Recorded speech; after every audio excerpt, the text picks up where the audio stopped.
Hey, how's it going, everybody? Welcome to another episode of NIGHTCAP. Oh boy. It is the night. We are a night late. A whole night late. There's some personal business. Some personal business to attend to last night, so I couldn't do it, but I still wanted to make sure we got one in. This is the temporary home of Zoobox live streams.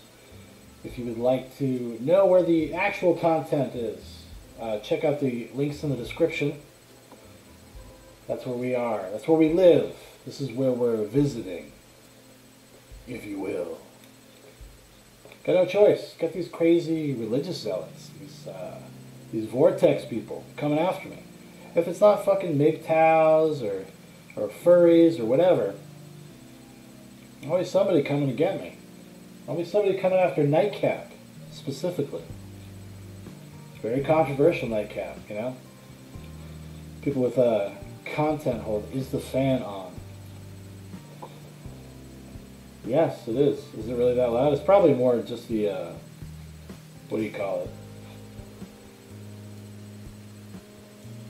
The heater, the HVAC. Probably kicking in the background. If it's super bad, I guess let me know. 'Cause I could turn it down a little bit. This microphone I got, let me tell you folks, not great. I have to get like right up on it. These damn snowballs. Hopefully it's not too bad, it's not too distracting. Because we got a soldier on. I had to turn up the sensitivity just so I didn't have to be like inside the microphone. The hotspot is, it's very odd. Very odd. But yeah, I don't know, we're going to start out light tonight, and then I think we're going to finally check out old Mr. X. We will provide the proper context for that, but I just kind of wanted to briefly discuss. So apparently, Scorsese has gotten himself into some trouble once again. This Scorsese guy is out there with these opinions. As if he's, you know, an established person, as if he's, you know, he's known. There's a body work behind him that might validate some of his opinions. How dare he? It's a little fucking boomer. So anyways, let's check this out. I got this on Twitter. I got pulled up on Twitter. Martin Scorsese says the art of cinema is being systematically devalued, sidelined, demeaned, and reduced to its lowest common denominator due to the naming of films as content. So he authored an essay about Federico Fellini, and by doing that, he kind of got into this larger discussion about kind of the modern landscape of movies and how things are developed and what people care about and how companies basically are treating art. They're devaluing art because it's become content. It's just about needing something out there, needing to put something out, needing to fill the streaming services with just stuff. And he says it's detrimental and that we should, if we're film fans, be kind of guarded against this a little bit, you know? He makes the argument for curation. You know, that sometimes it's a good thing not to have everything available to you at every fucking moment.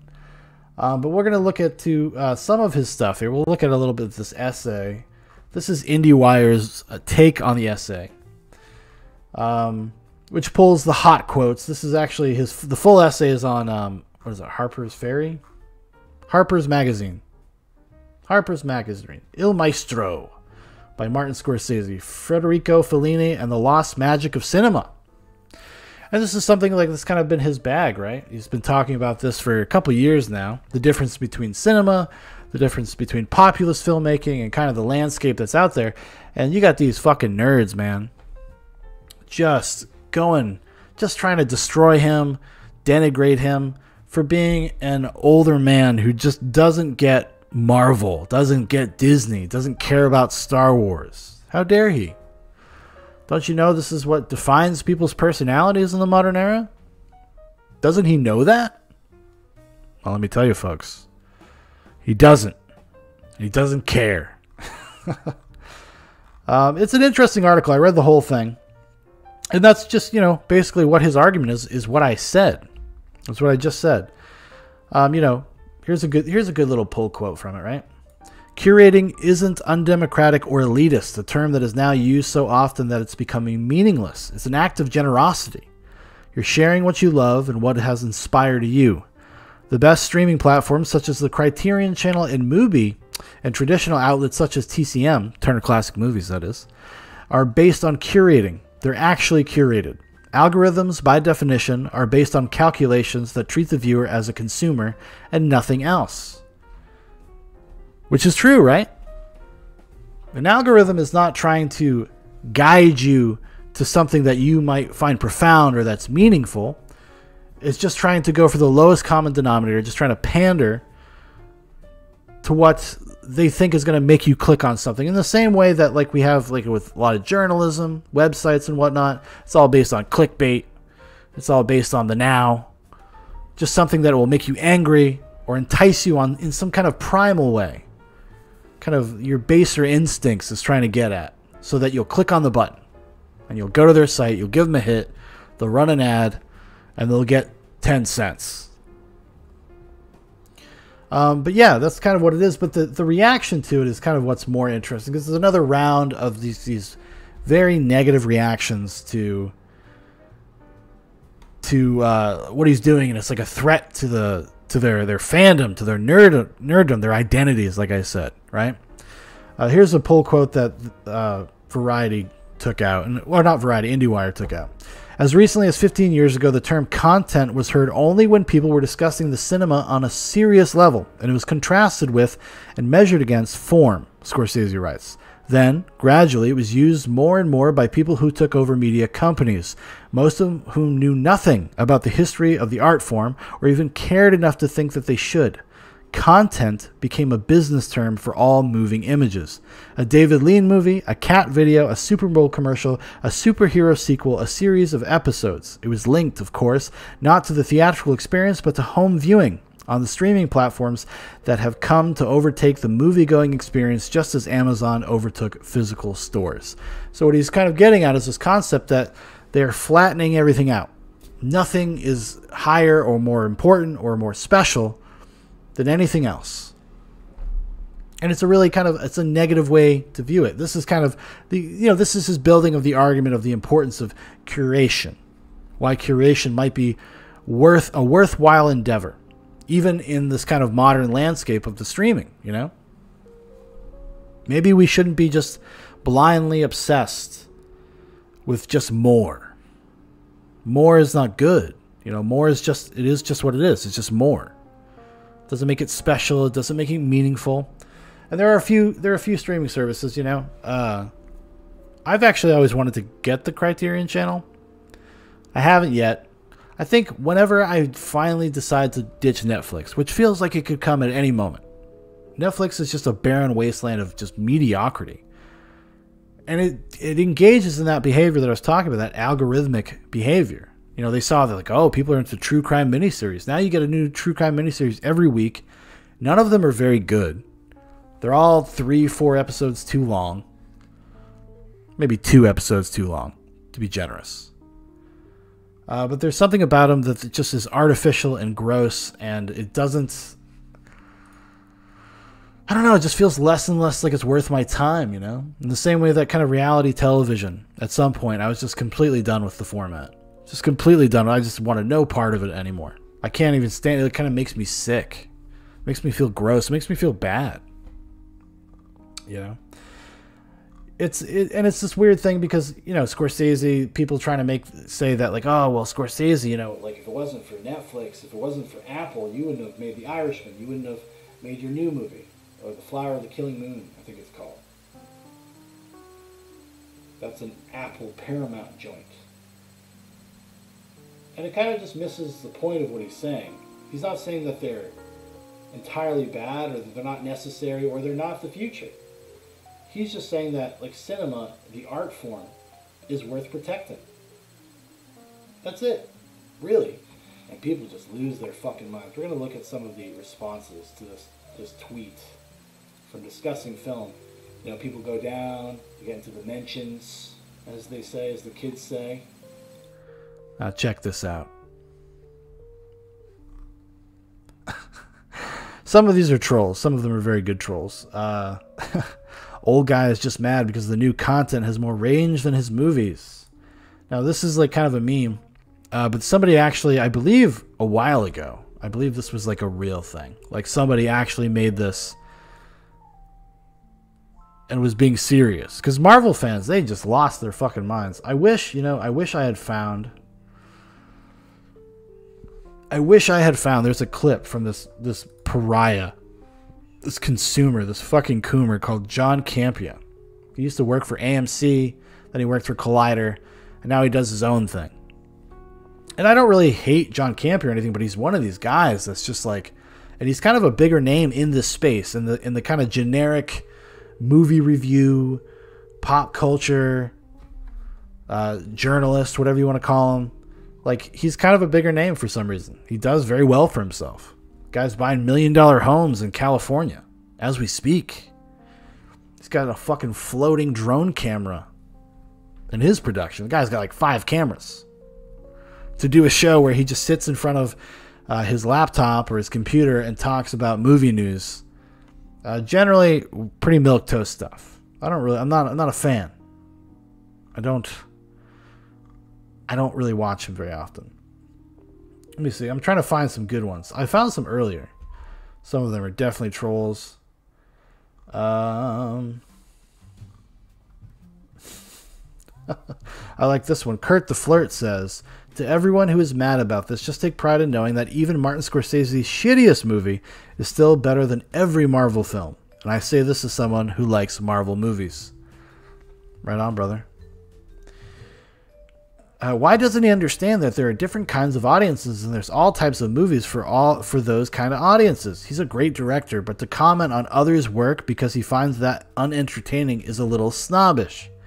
Again, like, it kind of just misses the point. They say like, oh, he's just shitting on them. He doesn't consider them real movies, real cinema.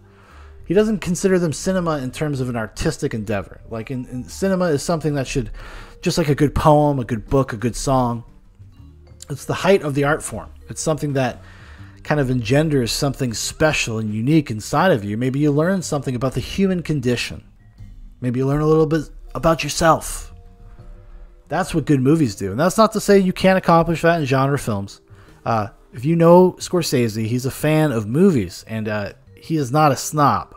Okay? He's not some dude that fucking sticks his nose up at, genre movies. That's just not his bag. That's not the way he is. Let's see here. Uncle Marty comes from a different era of filmmaking where films were more special and it wasn't all blockbusters. I understand what he is saying. Look at Netflix. They plan to release a new film every single week this year. How many of those movies will get the spot to shine? Again, perfect point there, Keltrick Pickens. Beautiful point.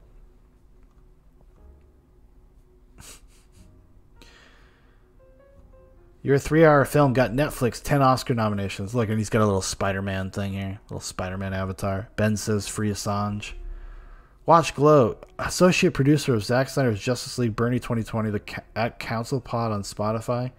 I don't know who the fuck he is. But anyways. Yeah, again, missing the point. Missing the forest for the trees, if you will. That's not what he's saying. He's not saying that they shouldn't exist. He's saying that there's more to making movies, telling stories, than just shitting things out there. Kind of unmodulated, right? He still can't get over the MCU. They should have included a mafia planet and made Joe Pesci a psycho-alien mobster just to make Marty feel at home. See, this is how... Is this a real person? Physics geek working on 5 novels. Whoa, hey now. Big player Patricia Swartz, PhD. Yeah, because that's a lot of things like, oh, he just like wallows in crime and celebrates evil, awful people and blah, blah, blah, blah, blah. And he doesn't really... It's such a weird, pedantic view on the work of Martin Scorsese, for Christ's sakes, and what he tries to accomplish through exploring these things. The reason why he starts exploring the subject matter is because it's something that he kind of knew. He grew up around. He has some sort of awareness of it. And they're kind of just like these big Greek tragedies. He plays them out that way, and it's all Shakespeare. It's all about human beings and what drives people. All these things that are at the bottom of all of us are base humanities. And mobsters, whether you like it or not, are kind of a good vertical slice of some of the worst aspects of humanity. But there's also a lot of redemption that is possible through those things.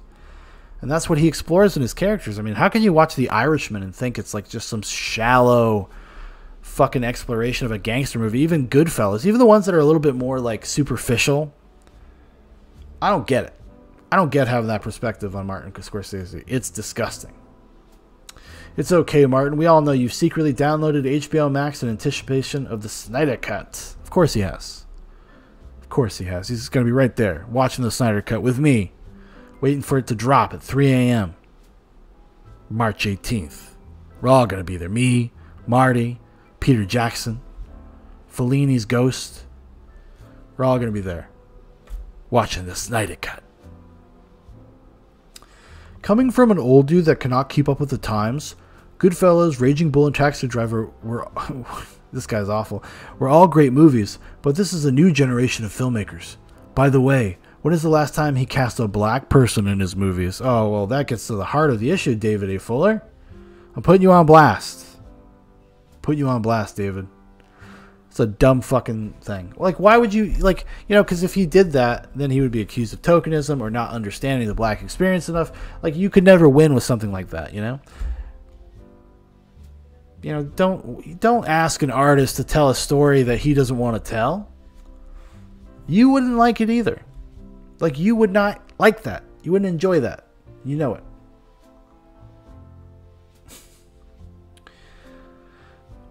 Let's see here. Let's see another one here. Scorsese. Content sees how well the superhero trend is doing. Awesome in the box office. Also Scorsese. Let's make another movie about gangsters and mobs. Hires the same 4 guys. This time they are way too old to play gangsters and should play grandpa. I mean, just sad shit. Here's somebody. Their avatar is what, Wanda? Scarlet Witch? See, I'm good. You know, I know about this stuff. I'm not ignorant to what's out there, guys, okay? I'm not some young man with a boomer brain. That's not me. Do people not realize that the people that care about this aren't film purists? It's the people who make films and don't want their life's passion to become a dull slate of commercial rubbish. He's definitely a film snob. Also jealous. Surprisingly, Molly C coming in with some sense. And then you have this dipshit, Spider Dasik, Michael B. What's his little... I'm just an ordinary guy who likes music, films, TV series, and books with good story, PC games, and of course, friends. I would say you don't like films. I would say that you like content. Spider Dasik.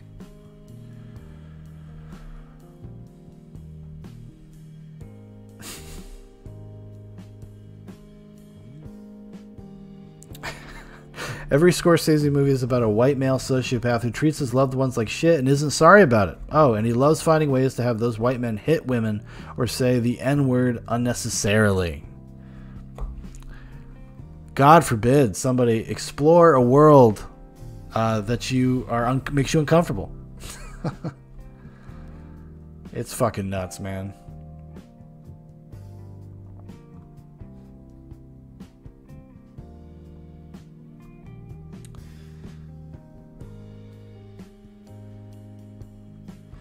Just because movies cost millions of dollars to make doesn't make them better than the kids shooting videos on YouTube or TikTok. If you can't elicit an emotional response from a person, it's art, but it's all still content. What a fucking moron. Like, it's like, the reading comprehension is crazy, because these are people, I guarantee you, most of these people read the fucking headline, did not read IndieWire's editorial about it, didn't read the essay, which you can read for free. You don't have to, there's no paywall, whatever. You just go to Harper's and you can read it. It's linked in that IndieWire thing. Like, if you really wanted to know, you could find out. And not make yourself look like an idiot like Glip Clop. I tell bad jokes and love comic book movies. Wow, hey. What a great thing to put in your bio.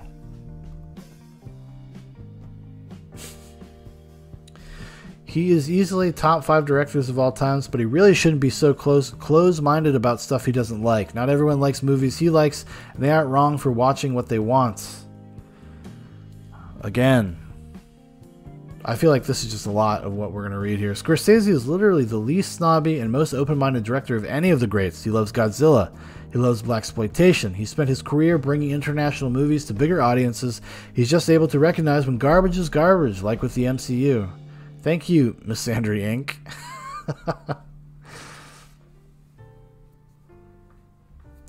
Exactly. We'll end with here. Disaster, who looks like he might be a communist. All these people replying are literally too dumb to understand what he's saying. He's saying film is an art, not a commodity. It's not a commercial product. That's not what film is. That's not what art is. Let me see. Mark Ash, not an actual Ewok, just in case you were curious. No, he's saying more people should watch his movies because he feels bad that other content, quote unquote, is getting more views than his art, quote unquote. If he was happened to just go make art for the sake of art, there would be no problem. He makes art for attention and he's not getting as much. Oh, what a gross thing to say about Martin Scorsese. What a fucking disgusting, stupid thing to say. You should be ashamed of yourself, sir. Brought shame to your house this day. Shame to your house. God, I got half a mind to go try to find that John Campea clip. It's fucking awful. Let's see if I can find it.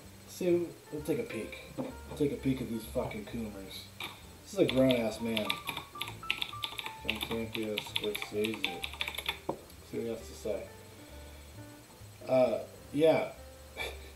Oh my god, this is so long. You might have to watch it though.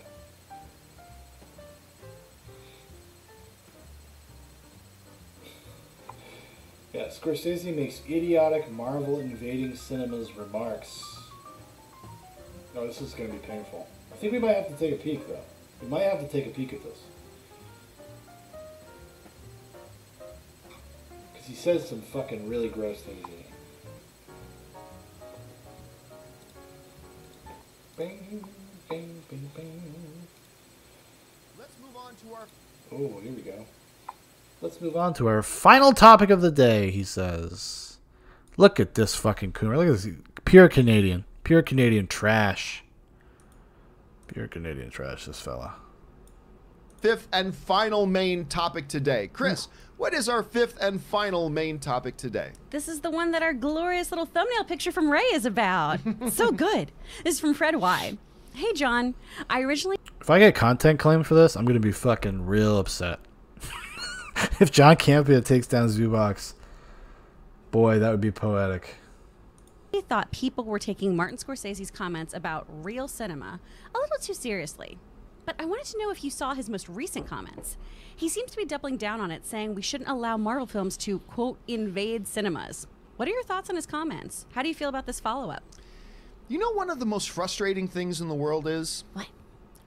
Defending somebody, and then that somebody does something that makes your defense of them look dumb. Yeah. That has happened. He's never defended him. He actually literally made the argument, because I don't think this is the right clip. Because this all was happening around the same time about a year ago. Or over a year and a half ago. He did not defend Martin Scorsese. He actually said Martin Scorsese was jealous because he would put up box office numbers. Be like, Martin Scorsese never made a movie that made as much as the fucking Endgame. Never made me coom. Martin Scorsese never making John Campea coom. Happened to me several times. And it has happened again. Look, when Martin Scorsese, one of the greatest filmmakers in Pay your the respects, you history fucking of the pig. industry, and if you want to talk about people who know cinema, you don't need more than the digits on one hand to count the people who are better at it and who know it more than Martin Scorsese does. So why wouldn't his opinion be valid?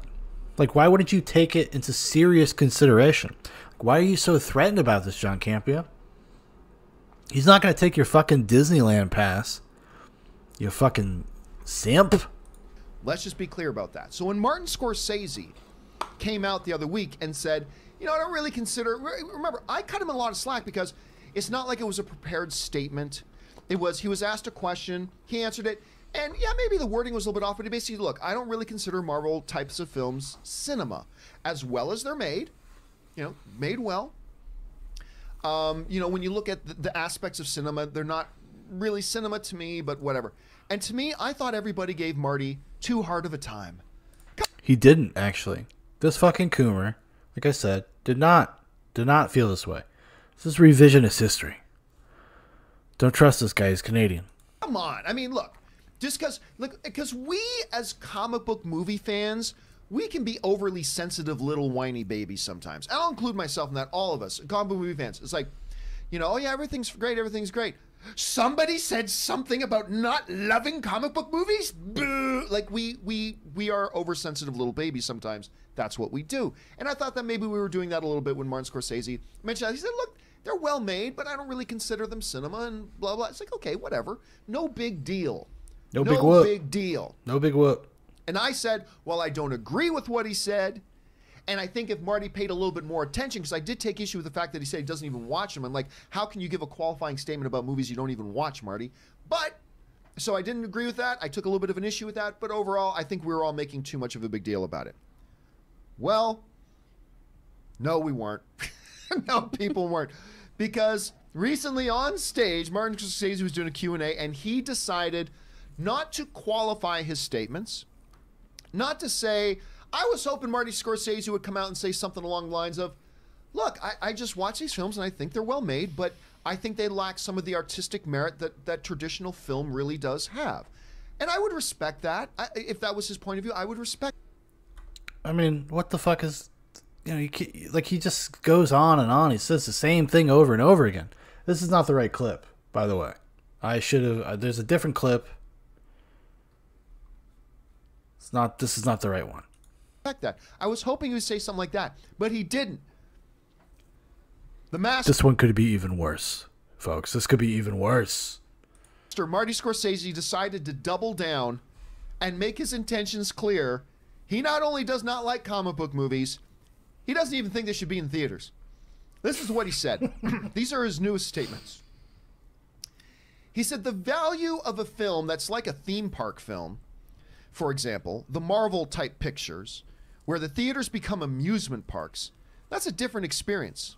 As I was saying earlier, it's not cinema. It's something else. And what's wrong with that? Like, what is wrong with that statement? Saying it's not like what he considers cinema. It's a different experience. He's not even saying that it's bad or it's good or whatever. He's just saying that the experience is different. It's not there to like be like some sort of deep, introspective sojourn into the soul of mankind, of human beings. No, they're there for fucking fun, for popcorn, to make you excited. They're not there for like I said, like some sort of deep experience. It's pretty uncontroversial, honestly. But people like Campea, like Jonathan Campea, can't help themselves. Little filthy little badgers. Whether you go for that or not, it is something else, and we shouldn't be invaded by it. We shouldn't be invaded by it. He's saying that it is these commercial products have completely like destroyed the ability for a lot of like really cool, interesting filmmakers who go out there and try to make cinema. They don't have a place in the theatrical experience anymore. Now this is pre-COVID too. It's interesting. COVID kind of brought back like the idea of putting other movies other than big popcorn movies in the theater. You know, I've been going and watching a lot of kind of retro nights. I saw The Thing, saw a few other like kind of my favorites that like I just happened to see coming along, you know, into the theaters, and it's awesome. It's a great experience. It reminds me why theaters are awesome. I've seen plenty of Marvel movies. I've seen plenty of DC movies in the theater. I never felt that way. It's such a different thing when you watch like an honest to God like good movie, whether it's like a genre movie like The Thing or it's like a good drama. You know? That's all he's really saying. And so that's a big issue. And we need the theater owners to step up for that, to allow theaters to show films that are narrative films. Mm-hmm. It's something else, and we shouldn't be invaded by it. Comic book movies, ladies and gentlemen, apparently are invading us. They're not just not the best. They're actually uninvited guests to Martin Scorsese. These movies are uninvited guests. We don't want them here. Says Martin. It's not what he's saying at all. He's just saying that if you know, what do you call them? Theater owners, whatnot, don't like stand up for the integrity of the art form, then all is going to be is lowest common denominator. Trash. Populist, pandering, gross trash. That's all he's saying. Martin's because they're invaders. And so that's a big issue, and we need the theater owners to step up to allow theaters. Sarah says Halloween in the theater was so great. It was. My wife Sarah and I on Halloween night, which is also our wedding anniversary, we went to see the film Halloween. First time that we had ever seen it on the big screen. And it was great. It's transformative. It shows you why those movies are great when you see it in that context. It's a much different thing than watching it like at home. It's like you get to see it with fresh eyes again. I guarantee you that Martin Scorsese probably thinks Halloween is cinema over fucking Infinity War or whatever the fuck it's called. To show films that are narrative films. Now, I have gushed, and I will continue to gush about the genius and magnificent that is the deity that walks among us known as Martin Scorsese. And whatever he says or thinks about Shut up, comic pig book fucker. movies, none of that changes that he is one of the greatest who has ever done Then it. get to the point, fucking And Campea. is Jesus. still today one What's up, of the Voyage? greatest on the planet to do it today. Regardless of how misguided I think his comments on this issue was, none of that changes. So let me preface everything that I'm going to say by Martin Scorsese is way smarter than me. He's way smarter than you. He's way better at this. He knows more about movies than you or I. So why are you about to freak out, you Marvel simp? Why are you about to lose your fucking mind? Look at this face. This is a coomer. This guy's a coomer, dude. It's all Funko Pops and Marvel movies and pizza and diarrhea for this guy. Ever will in our lifetime, and he deserves all the respect in the world. That's the foundation. Thank you, Voyage. Yeah, I think as far as DLive and Twitch go, I think we'll probably be experimenting with stuff until we get our live streaming privileges returned on the main Zoobox channel. But thanks for following us over here. Thanks for following the other things, because we'll pop up on there too. That being said, Scorsese upping his attack and the verbiage he's using, and this wasn't just a random question he was asked on some carpet or some interview. Fucking this get is him to on a it, boy. stage. These are clearly remarks and thoughts he had given some thought to. And he is now showing his hand. That not only does he not like comic book movies, which is fine. Nothing wrong with that if you don't like comic book movies, even if you're Martin Scorsese. But referring Be to them wild, using Marvel words simp, like they're yes. invading us. We shouldn't be invaded by it. We need theaters to step up and nudge out some of these other movies so we can make room for my kind of movie, is what he's saying. You know, last week I made a video talking about the Jennifer Aniston comments about how she longs for the day when we didn't have all these comic book movies and we could have, you know, these people get so fucking defensive. That's the problem. It's not the fact that you like superhero movies or whatever, but it's so ingrained. It's so part of their personality. They get like personally offended when Martin Scorsese, one of the greatest filmmakers of all time in the short history of cinema. I mean, cinema's only really been around since like 1917. And they just can't handle it. They cannot believe that he just wouldn't fucking bend the knee, that he wouldn't appreciate or respect it. Void says, I like Marvel and I like DC because I love superheroes and the well-written ones. No, but that's the point. There's no reason not to enjoy these things, but to suggest that they're the height of the art form of cinema, of filmmaking, is what Martin Scorsese is talking about. And he's worried that the commercial aspect, the commodity aspect of what those movies are is going to overtake the concept of movie-going. Like, people are not going to be able to go see like good dramas and stuff like that, good narrative films, in a theater anymore. He's worried about that. Who's in it? Meg Ryan. Meg Ryan. Almost said Meg Kelly. Meg Ryan movies. I long for the days of Meg Ryan movies and movies like Terms of Endearment. And my underlying thought on that was, that's cool, but a lot of these celebrities seem to have a mistaken concept here that, oh, if these comic book movies just disappeared, everybody would be flocking to the theaters to watch Terms of Endearment. And that's not what he's saying. See, this is he's straw man misrepresenting what Martin Scorsese is saying. He just wants there to be room for Terms of Endearment. He wants there to be people to have the opportunity to do that. Because, you know, with things like the Marvel movies and Star Wars and everything else, everything that Disney fucking owns, that shit is fucking shoved down your throat marketing-wise. Like, it's inescapable. You can't help it. And your lizard brain activates, your primal brain activates, and you can't help yourself. You're curious. I mean, you've seen the trailer, you've seen the clip a million times by the time they actually hit theaters, and you can't, it's almost like you can't, it's like a drug. You can't help yourself.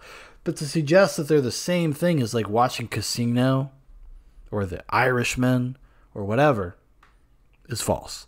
Void says, I think movies are a reflection of the creativity in the movie industry. The problem is all of them are repeats and generic, mediocre movies, and it sucks. Yeah, because it's a business, you know? And a lot of times they go for what is safest. The safe bet. That's why a lot of these movies, they're you know, a lot of these big superhero movies and stuff, outside of like kind of what Zack Snyder was trying to do with with the DC movies. If you think of Man of Steel and Batman v Superman, his incoming Zack Snyder's cut of the Justice League, like he's really kind of does things that alienate people. He's swinging for the fences. Now, granted, that doesn't mean he's going to be successful. It doesn't mean his movies always work, but at least he's trying to do something different. When you have like the Marvel movies specifically, like if you really start deconstructing them and you really start thinking about them, it's just the same movie over and over again. There's just something kind of bland about that. Void says there are outliers, of course, because not everyone wants mediocrity. I agree with you, man. The good movies are out there. Don't get me wrong. I watch good movies all the time. Sometimes I talk about them on the channel. But as far as like the popular cinema, the things like movie theaters are a business. Okay? So when you make movies that make $1 billion, you get people butts in the seats. That's all they want to show. And Martin Scorsese just finds that mildly concerning. Is a fundamentally flawed point of view. Thinking that this is cause and effect. Martin Scorsese, first of all, I got to take issue with this. If people only have available to them, like say like the general public, people that are not into movies, people that are not cinephiles and that aren't like me, you're buffering so bad for me right now. It might be my fault though. I think that's on you, buddy. I think that's on you, but appreciate you let me know. It's just I lost my train of thought. We'll just keep watching. But anyways, if that's all you're exposed to, that's all you know. And there's really, you know, I don't know. Fucking coomers, dude. Number one, Martin Scorsese saying things, and again, saying that this isn't cinema, it's something else. Whether you go for that or not, it's something else, and we shouldn't be evaded by it. Marty, you've already admitted you don't even watch these movies. How can you? He doesn't watch all of them. There's fucking 30 of them. You can watch 5 of them and make your mind up. Give me a break. Void says, my internet's been on the fritz all day because of ice storms. Hey, listen, I feel for you, buddy. A lot of wild. I mean, it's been chilly here. It's been kind of inconvenient for me. It's been raining and chilly, but I am so happy we didn't get hit with any ice storms or anything because that would have really sucked. But I know what's going on in the rest of the country. I know what's going on kind of where you are at as well. Even Dan, my brother Dan, he got hit with an ice storm this morning. There and say, being the God amongst men that you are, how can you sit there and say, make qualifying statements about a movie genre that you have already self-admittedly said you've never fucking watched? This is below the greatness of Martin Scorsese. For him to make something, because that's just a plain stupid thing to say. That's like saying, you know, I've never watched an episode of Breaking Bad. But man, the acting in it's not at all. Not at all. You kind of know what you're getting when you are getting into a Marvel movie. And I don't think he said he's never seen any of them. He just doesn't watch them regularly. It's not like, oh, I'm excited. I'm Martin Scorsese, and I'm excited. I'm excited for the new Marvel product. It's not very good. Me and my buddy John Campea rolling down to the cinema to watch some Marvel product, some Disney product. Look, I got my ears on. We're cooming together, me and John Campea holding hands, cooming as Iron Man snaps his fingers. Oh my God, coomers. And the stories are lame. But Kim, you just said you didn't watch it. I know I never watched it. But the acting's bad and the stories are lame. That's one of the most ignorant things you can possibly say. He just added all these things that Martin Scorsese did not say. He did not say the acting is bad. He didn't say they were poorly written. He said they're a different thing. They're an amusement park ride. They're like, that's kind of what the comparison would be. Yeah, exactly, Voice. So this guy's upset. He's like mad. It's a little disconcerting, a little creepy. And for a godlike man in the form of Martin Scorsese to come out and say, I don't watch these, they're not for me, but let me tell you about these movies that I don't watch. They're different. They're not real cinema. They're different. Now, look, I've said before, Rob. Ayo. I've said before, and I stand by it, a lot of comic book movies are spectacle. They're not The Godfather. And so I saw a little bit of validity to a degree. I saw a little bit of validity in what Martin Scorsese was saying before about that, because they are mostly spectacle, but we are starting to see this genre transcend itself and getting deeper and deeper. I mean, you look at a movie like the Kenneth Branagh directed Thor. Does Kenneth Branagh not make cinema? Not when he made Thor, dude. You fucking weasel.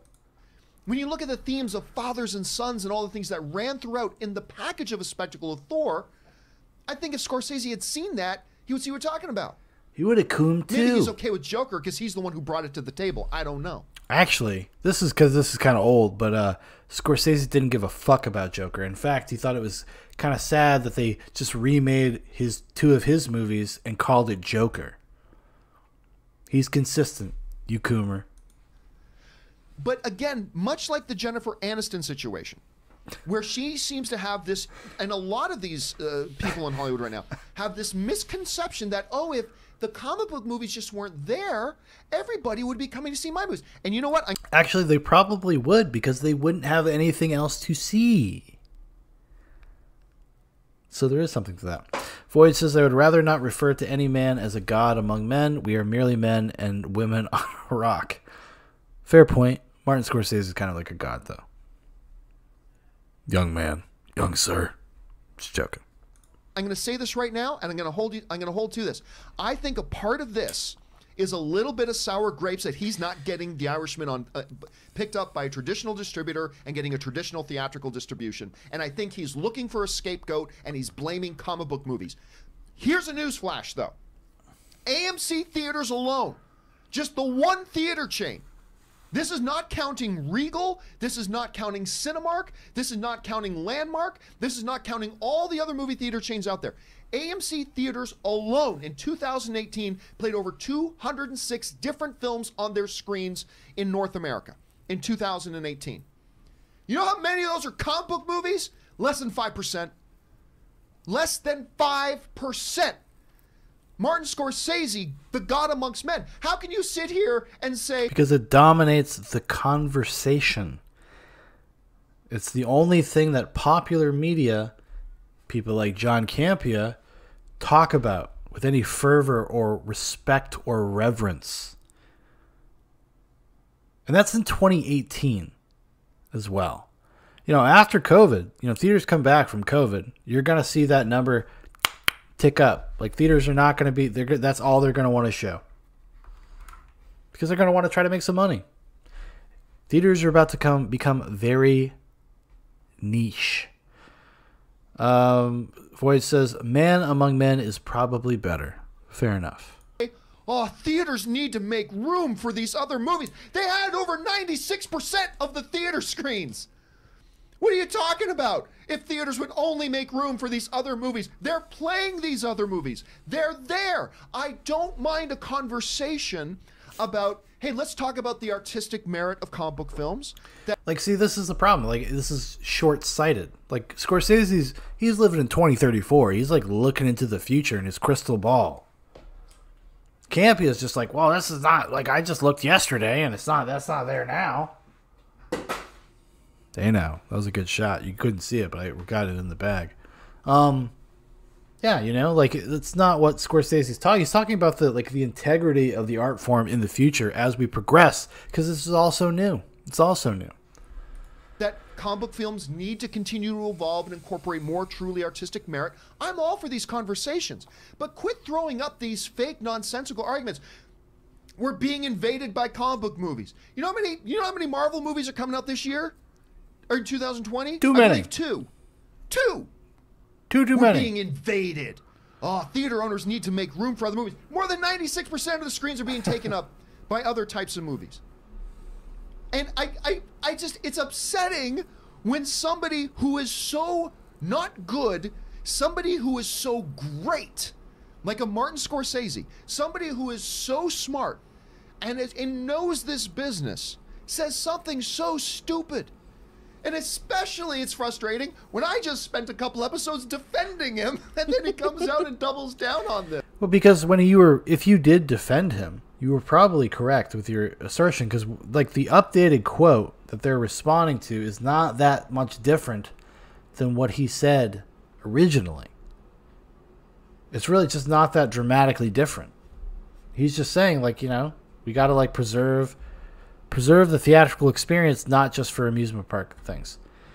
But anyways, here we go. Which makes me feel dumb. Not the first time that's happened. But I just think what Scorsese, again, when Jodie Foster makes an off-the-hand remark, nothing to get too upset about. When Ethan Hawke makes an off-the-hand remark, nothing to get too upset about. But come on, we've got Ben Kingsley, Sir Ben Kingsley. Oh, go fuck yourself. But anyways, the reason why people respond the way they do, like I said, is because it dominates the conversation. The zeitgeist. There is no room for other things. That's what they're, like, you know, tepidly upset about. That's what they're talking about. They're not talking about, like, Academy Award winning actor Ben Kingsley performs in these movies. He was in an Iron Man, goddammit. He was in a fucking Iron Man, you appearing bitch. in these types of movies. We have You fucking legends. bitch. We have You Kenneth respect. Branagh directing these movies. We have legends of the screen participating in these things in a developing... Yeah, everybody likes money, Campea. Everybody likes fucking cold, hard cash. and growing genre that isn't fully mature yet, but it's getting there. And then we got people like the greatest of the great and Martin Scorsese making just asinine, ridiculous comments like this that makes me mad, not because you're saying bad things about my... So this other guy, Robert Meyer Burnett, I actually kind of like him. He's all right. The dude that's this dude. He's okay. I don't remember what he said. I don't know if he agrees with him. I may have to ban him. I may have to go clip it and be like, Mr. Burnett, you've made a fool of yourself today, and you know better. Because this is a guy that, he's a genre fan, big Star Trek dude, into Star Trek, has a lot of smart things to say, but he's also a fan of just film and filmmaking. He's a filmmaker himself. Now, he would probably agree with Martin Scorsese. He's got an independent movie kind of like in the works or about to come out. Something Shalom. Tango Shalom, I think it's called. And he would love if he would have the opportunity of something like My Big Fat Greek Wedding.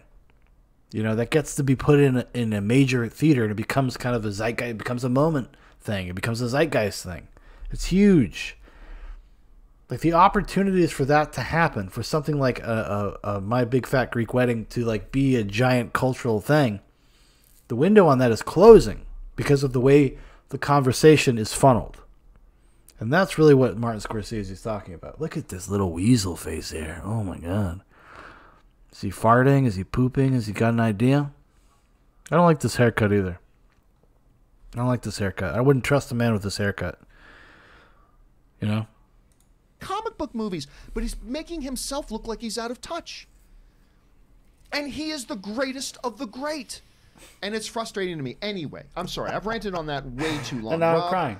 And you read these comments. You saw what Marty had to say. What do you make of them? Well, yesterday on my own show, Robservations, I went into this at length. And I just as an experiment, I looked back at the top 25 movies of this year so far and the top 25 movies in 1980. All right?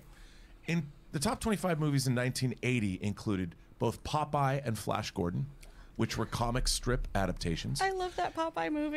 Any Which Way You Can, which was a sequel to Any Which Way But Loose, Every Which Way But Loose, Smokey and the Bandit 2. The top 3 movies were 9 to 5, Stir Crazy, and oh, guess what? The Empire Strikes Back. Sounds like almost an awful year of movies. Like people just like garbage when they are fed garbage. Oh,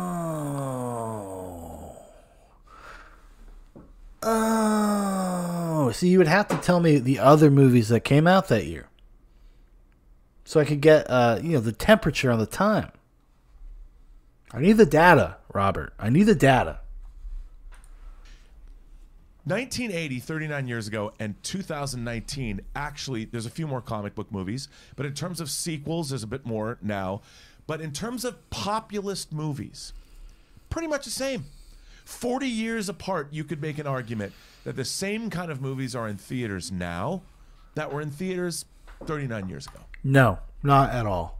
Not even the marketing, the way it fucking envelops everything. No. And I grew up in the 90s where every fucking movie was a Happy Meal. I mean, marketing's been a serious thing forever. But, Batman Forever comes out. I go to Burger King. I buy my goddamn Batman Forever cup. I go see Batman Forever. But also, I'm going to see something like I'm going to see Outbreak. I'm going to see Copycat. I'm going to see some thriller. I'm going to see Seven. What was available was just a broader spectrum, and these guys are kind of missing the forest for the trees.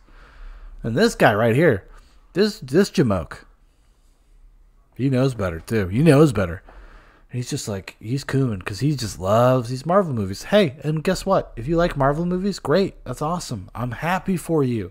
I get a little juiced. Okay, being a DC kid growing up, I get a little juiced when I see Batman. Okay, I get a little juiced. I start cooming myself a little bit. But not like this. Not like this. That's a good point. What has changed is the amount of money movies cost and the amount of money that movies make at the box office, because there's now a global marketplace, and the real difference is, what do global audiences want to see? And global audiences want to see what they've always wanted to see, which is populist movies. See, this is the problem. He just said what gets to the heart of the matter. When you make globalist cinema films, right? You have to be kind of flat, boring, mediocre, because it has to pander and be accessible to everyone. To everyone around the globe, with all our cultural differences, with all those things. Somebody in China has to be able to like Iron Man in the same way as somebody in Nebraska does. And then you get these things that are bland and unauthored. And it's a sad state of affairs. I don't care what anybody says. I don't care. I don't give a fuck what anybody says. Okay? But American movies are now getting released on a global scale, which they've never been released. This Coomer loves it. Now, then Kareem Abdul-Jabbar, the great basketball player who's now a TV writer, wrote a great article in the Hollywood Reporter about Martin Scorsese's comments. And basically he made the point that there is populist films, populist art, and there is high art. Okay, so that in essence, what Kareem Abdul-Jabbar said, in essence, is what Scorsese said. He just said, there's something different. There's something other. There's something else. There's a third category. We don't need to get into some dumb semantic debate about what that means or how do we categorize things. No, there's just something different. They're not about capturing the human experience in the same way that a Fellini or a Kubrick or even Spielberg. Spielberg makes populist movies, but he also has a handle of the art form. Ready Player One notwithstanding. I was not a fan. Void says, these men make you feel horrible to know you like the same things as them. It's like when a guy who plays GTA 5 a lot goes and shoots up a school. They blame the video game, so everyone who plays it is in question. I agree with you. Like, it kind of, people that mount these kind of pedantic, childish arguments about something that is just kind of basic. It's not, it's not that difficult to understand what Scorsese's getting at if you just take the time to listen and not just be a reactionary, not just like knee-jerk, like, oh, he's attacking this thing I like. So I agree with you. It makes you feel bad, like you don't want to be associated with them. Don't worry about your spelling, man. You're kidding. I'm awful as well. You download Grammarly if you have a laptop. Save you a lot of pain. John, you said it very correctly. Martin Scorsese's new movie, The Irishman, 3.5 hours, an epic that used new special effects technology with our greatest actors. No studio could make that movie for 150 or 160 or 175 million, whatever it ends up costing. No studio could have put that movie out and made money on it. The global environment that we live in is just not going to support that kind of a film. It's not going to make $1 billion, and that's what a studio needs a movie to make in order to release it in theaters. See, here we go, boys. Here we go. See, this is just showing his hand. Just admitting something. These are commodities. These are products.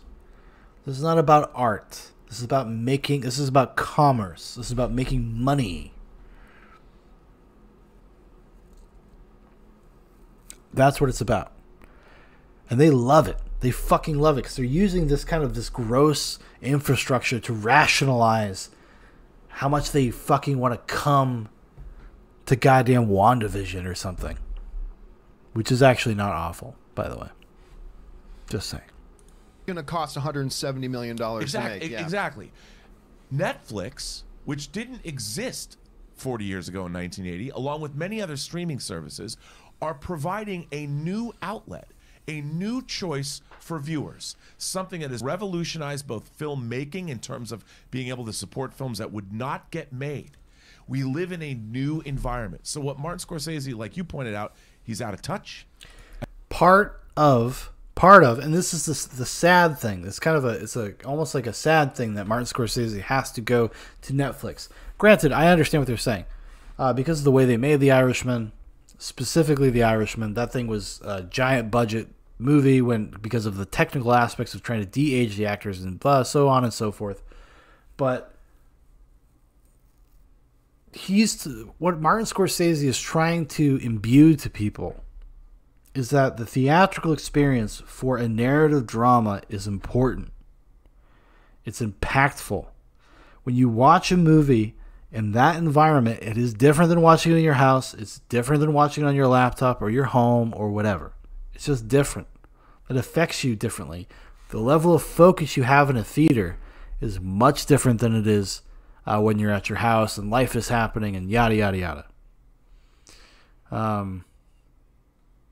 It's just like infuriating that these grown-ass men kind of don't understand this or are selectively choosing not to. So Voice says, so there's a rolling blackout rolling through. I might not be back. See ya if I see you later. Hey, man, be safe and be well. Take care of yourself. Don't freeze to death. All right, well, let's continue. It just bums me out. It's just sad that this is the face of modern nerddom. And like I said, this guy, I don't hate this dude. He's got this Rob Observations, I think. He does this daily live stream. And he's an insightful guy. Thoughtful person. So it's sad to see him fall like this. In this moment of defensive weakness. I think his own streaming service that came and rescued a project that no one else would make has given us and viewers around the world, because Netflix is around the world, a new venue to see movies that wouldn't otherwise get made.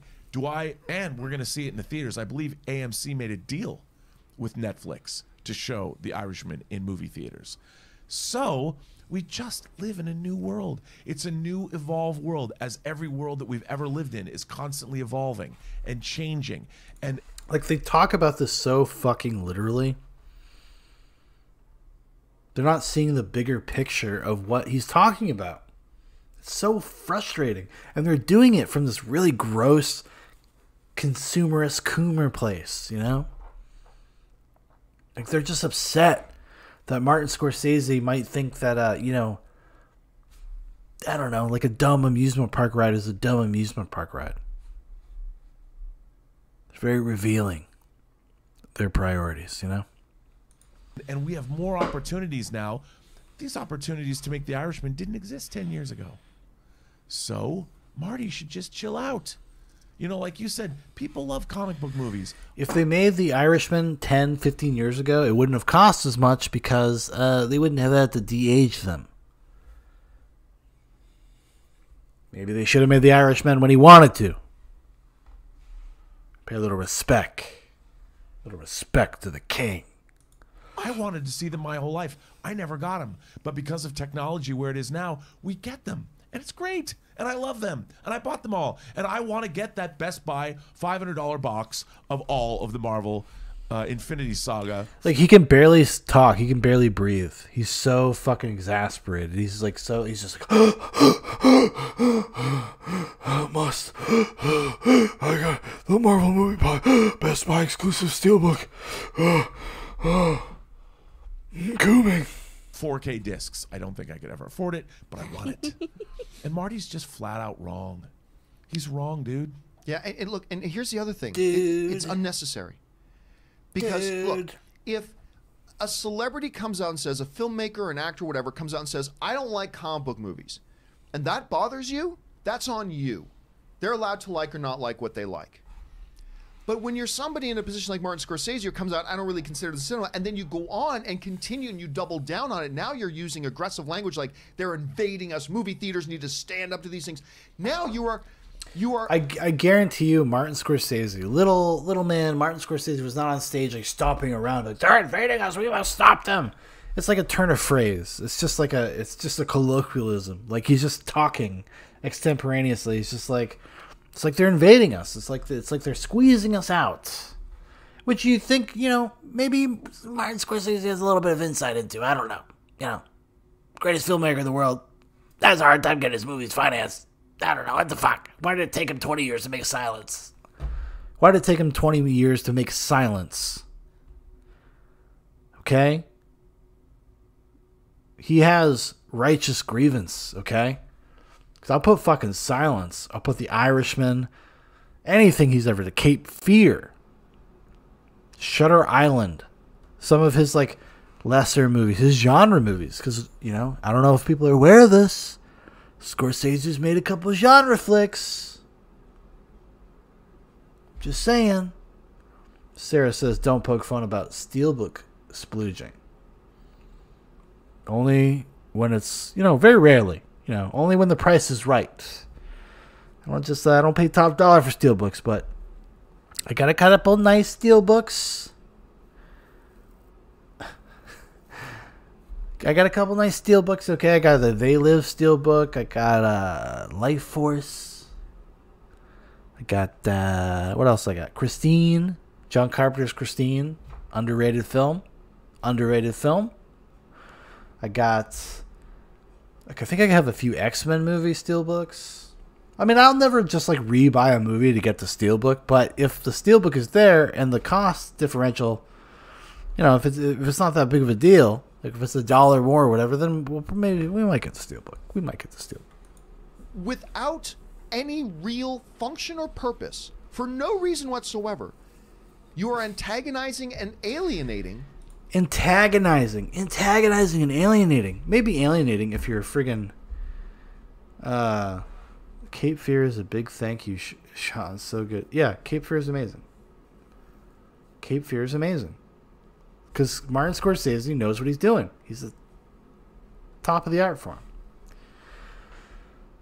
But anyways, to suggest that this is like antagonistic, oh, he's coming after us. He's not coming after you. He's expressing a fucking opinion. Like, it's not even that crazy of an opinion. Like, how could you not, you know? A fan base for no reason. There's just no reason for it. He made that comment about not really being cinema, and you know what? We've almost all forgotten about it until these new comments. It would only took a couple of days, and we'd almost all forgotten about it. But then he doubles down on it like this, and then he had to go and spit in our fucking faces. He had to go spit in our faces. He had to say, "Oh my God, how could he do this to us? I almost forgot that thing you said I didn't like, and you spit in my fucking face." Fucking assholes. Mm-hmm. You know, he's not taking into consideration. Rob, you made the history you just pointed out is great. There has always been populist film, and is Popeye cinema? Probably not. But it's made by Robert Altman. No. And Robert Altman, just like Kenneth Branagh, can make fucking junk. All right, and I like Popeye. Okay, we're definitely picking up that Blu-ray at some point when the time is right, when the price is right, when the time is right. We're picking up that Blu-ray, but at least I know. It's always been there, except now it's popular. And basically what Martin Scorsese has just done is he's gotten on a pulpit and said, "You unwashed masses, shame on you." And it's like, Marty, stop. Just stop. Make your amazing movies and let us just appreciate them, and then let us decide what we want to watch. And John, in the ultimate irony of ironies, the #1 movie in theaters around the world is a comic book movie that owes a huge debt to Martin Scorsese's films Taxi Driver and King of Comedy. And then he brought to the studio. He's the one who brought it to the studio with the director. It's just unbelievable to me that, of course, I guess, in terms of drumming up, no publicity is bad publicity, and here we are talking about Martin Scorsese, and he's got The Irishman, which I think is going to win Best Picture at the Oscars this year. So what does that say about all of this? All right. Anyway, Chris, you heard Scorsese's comments. Are we coming down too hard? Are we doing exactly what I accused all of us of doing last time he said something? We're all being too hard on it. Where are we at here? What do you think? Well, last time you posed this question, I believe on air I said, "Get bent, Scorsese." Oh, what a wonderful, insightful. I don't think that you should yuck people's yum. If you like something, that's fine. See, this is this obsession of like, but just let people like what they like. Don't have opinions. Don't express yourself. They like what they like. Somebody saying that they don't like something or that they have a problem with the way it is or the way it's made does not mean that you can't like it. Are you that insecure? It's fucking crazy. It's such a crazy, coddling, disgusting perspective. Sarah says the man who literally has Kurosawa on display in his backspace. Says the man who literally has every Kurosawa on display in his backspace. Yeah, I agree. If you don't like something, that's fine. I don't like horror movies. I don't think people who enjoy horror are uncultured swine. And it's cinema. I'm gonna take. Look at the depths of the projection. These people are insecure about the things that they like. That's what's so crazy. They're insecure about what they like. And anybody that speaks against it is an affront to their personality, to their person, to what they enjoy. Who gives a fuck? Are you kidding me? Why the fuck would you care if Martin Scorsese likes Marvel movies or not? Or thinks that they're a detriment to society, which they probably are. We're fast moving to the place where Marvel and Disney movies are like CCP propaganda. The Robert Downey Jr. stance here. It's cinema. It plays in theaters. I don't know. And I'm also not going to listen to somebody who was in Shark Tale about what is and isn't good. What a bitch. What a dumb bitch. I don't talk about women like that very often in a serious manner, but what a yuck the yum dumb bitch.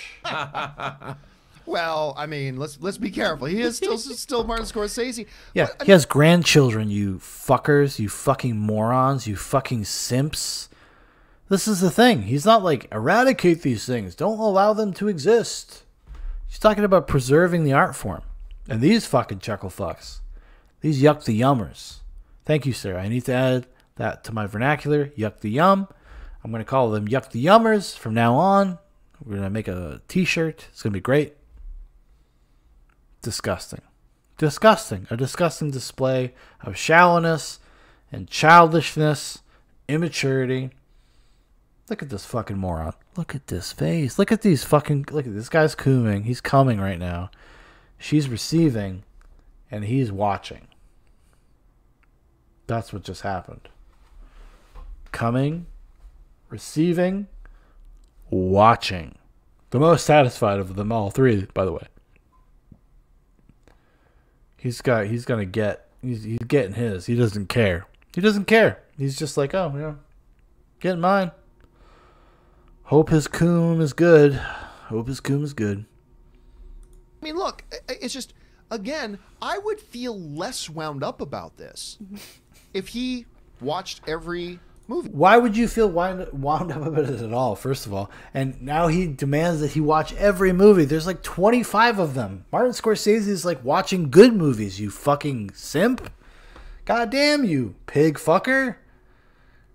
I'm getting wound up now. I'm getting wound up because they're wound up. Fucking hero over here. Yeah. If he watched all the comic book movies and came out and like, look, I go to see them because everybody loves them, so I take my grandkids and, but man, it's rough for me to get through. If he at least saw them, Right. Yeah. I would give. But Right. Good point, John. Good point, Coomer.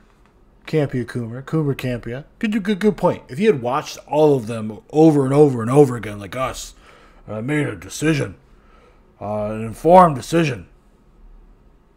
It's gross. She's dressed like the Scarlet Witch, but nicely. Well, you know, Scarlet Witch looks pretty nice. Just saying.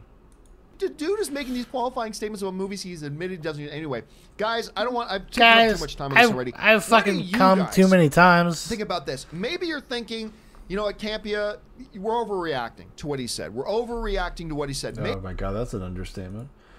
Let's move on to our let's do it again. main topic. Optional and call them despicable. What do you think?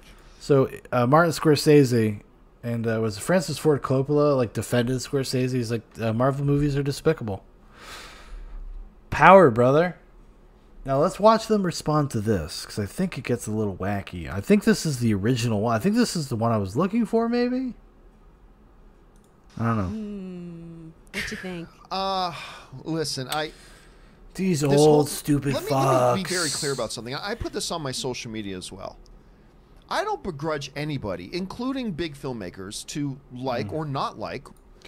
People I'm like me skipping have ahead. called the comic book Can't do genre this. just mostly it's spectacle between having and 97%. Like, he wants to pretend he has some sort of big brain take. He's like, listen, I understand, and like, you know, people got the tastes and blah, blah, blah, but what they're saying is so wrong. These boomers, they don't understand our love for the comic book movie, the genres. You know what? I bet if you show fucking Scorsese X2 or Days of Future Past or Spider-Man 2, he's probably like, wow, elevated the material. Good stuff. He probably would. He probably did.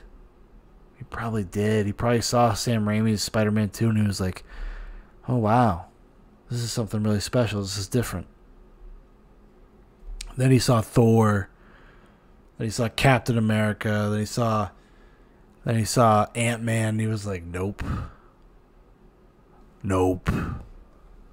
of all movies that are come out in 2020 are those other films, so I don't know what Marty is smoking. Well, then Francis Ford Coppola, one of the all-time greats, the maker of arguably not one, but maybe the two greatest films of all time, and God. Oh, did you read a film book, buddy? You read a film critique? Oh, two of the greatest films of all time. Listen, Godfather 1 and Godfather 2 are great movies, okay? Arguably, Apocalypse Now, better than both of them. That's because I'm a cinephile. I like cinema. Godfather 1 and Godfather 2. Another one of the most iconic films of all time in Apocalypse Now. He was at a film festival, got on stage, and he doubled down on what Marty was saying, ratcheting up the semantic battle and ramping up the toxicity in his language. The toxicity. Oh, the toxicity. We don't feel good when people say what they think about things. Yeah.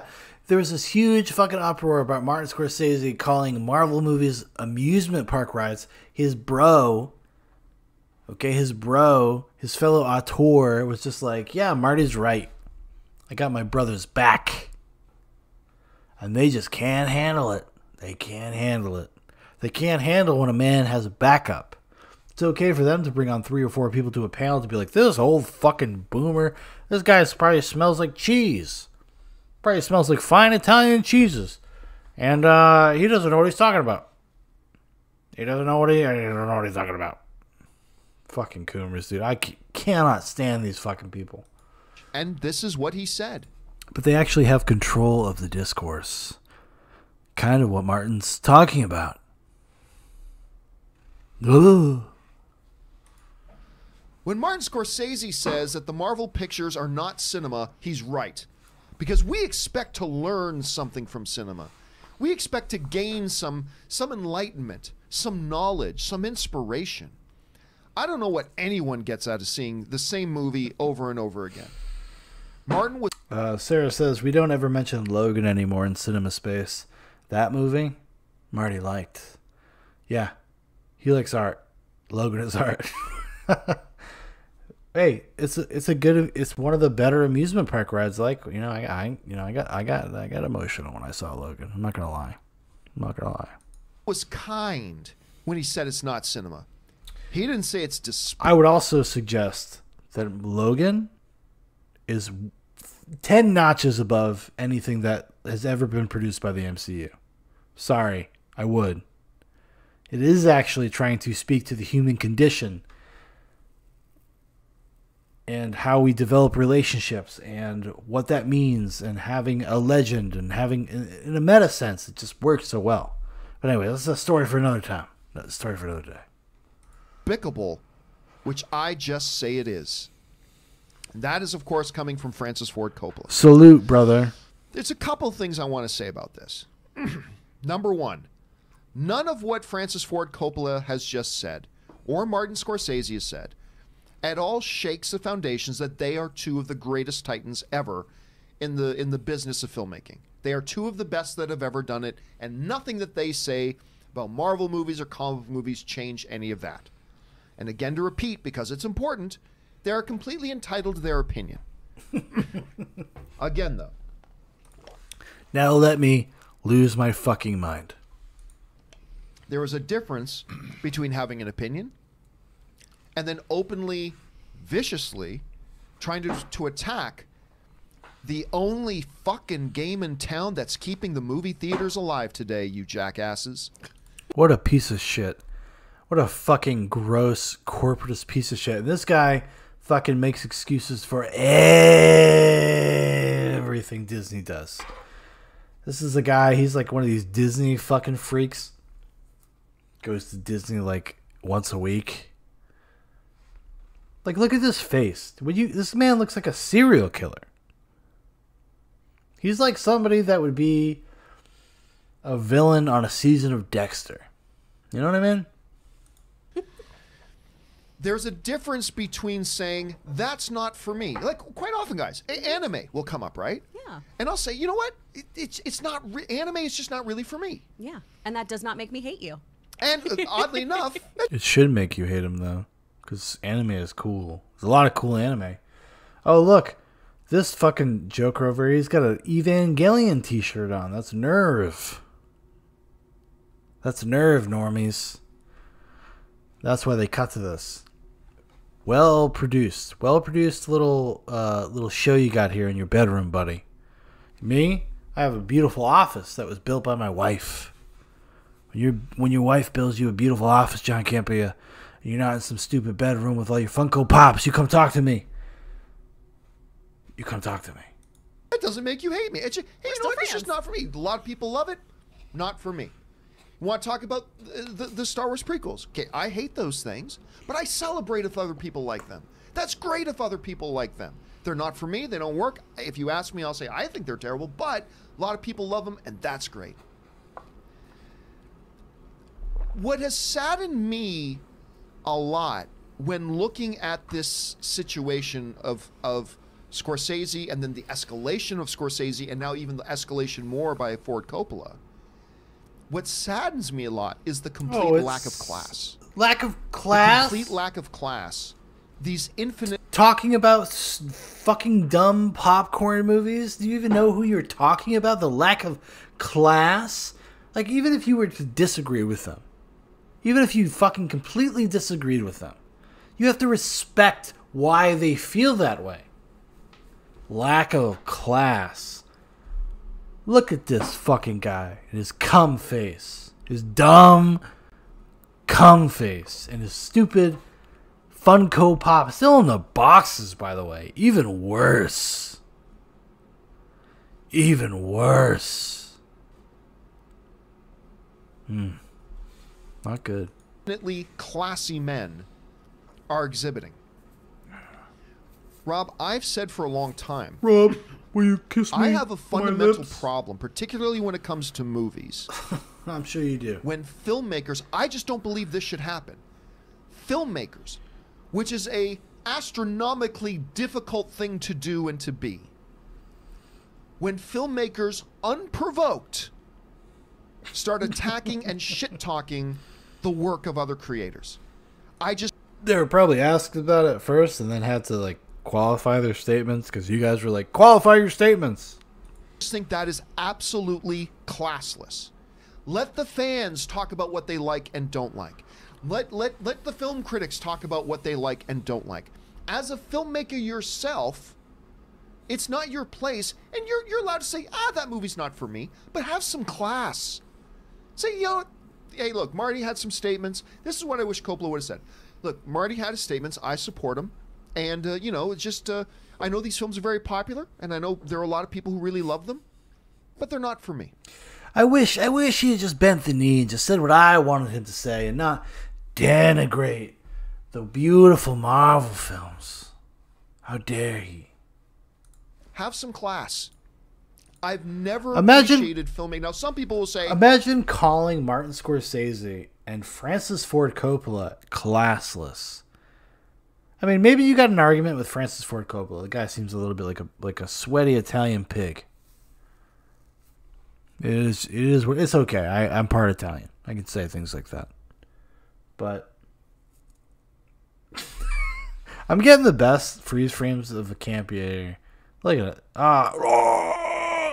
The rage, the nerd rage. I feel like I really want to take a screenshot of that, but I'll refrain. I just like hearing some honesty. No. There's a place to have class. If you are a filmmaker to just come out without any provocation and attack the work of other filmmakers, and James Gunn has been very active on social media about this. He feels, because these two guys are gods to him. Yeah. Scorsese and Coppola are gods to James Gunn. And people like you distort the message and make it so somebody like James Gunn overreacts, doesn't really take into consideration what they're saying. I don't know, guys. Maybe you guys are fucking parasitic, entities.